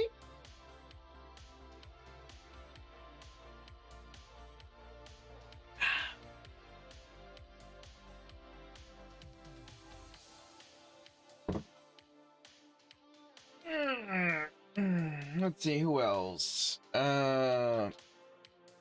Wait, Silent? Oh, wait, never mind. For a second that said art. Never mind, it's Leaf Company. Never mind.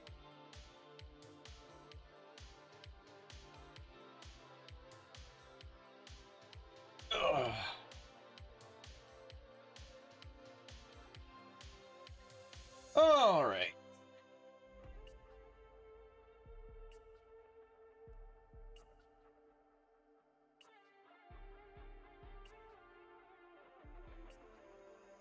Or is there maybe a new art streamer we can raid on in on?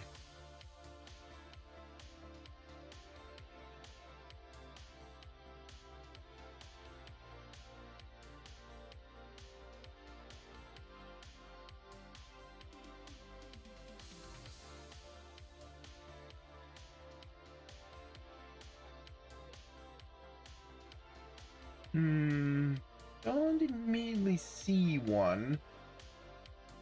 That tickles my fancy.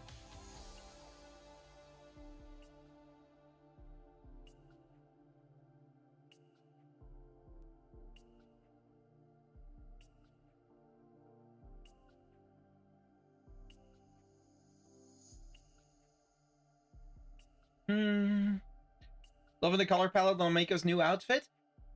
Well, I mean, I'm still not too sure on the colors for her outfit, so I might still be tweaking that palette a bit. Spreading the fame and love around to new people. I mean, I always like finding new artists. I tend to meet a lot of cool friends there.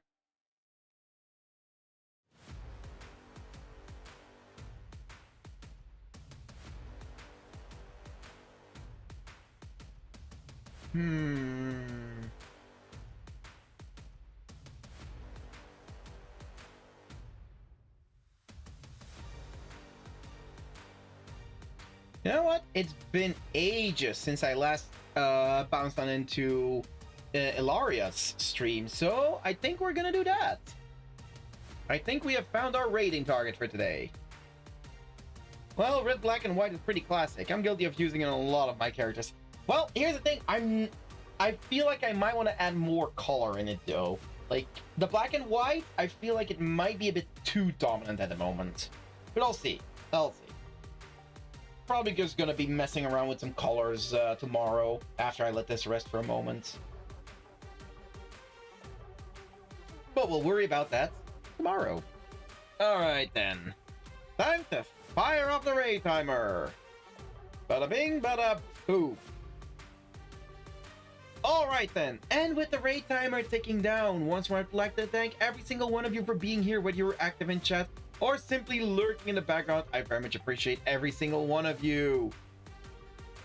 Thank you for dropping in my links and stuff. Of course, if you wish to follow me anywhere, then do check out my socials. My new website is live as well. Still not completely up to snuff, but we will be working it over the course of this and the next week, and it should slowly come around to be its full potential. And of course, if you wish to commission me, then do check out my VGen.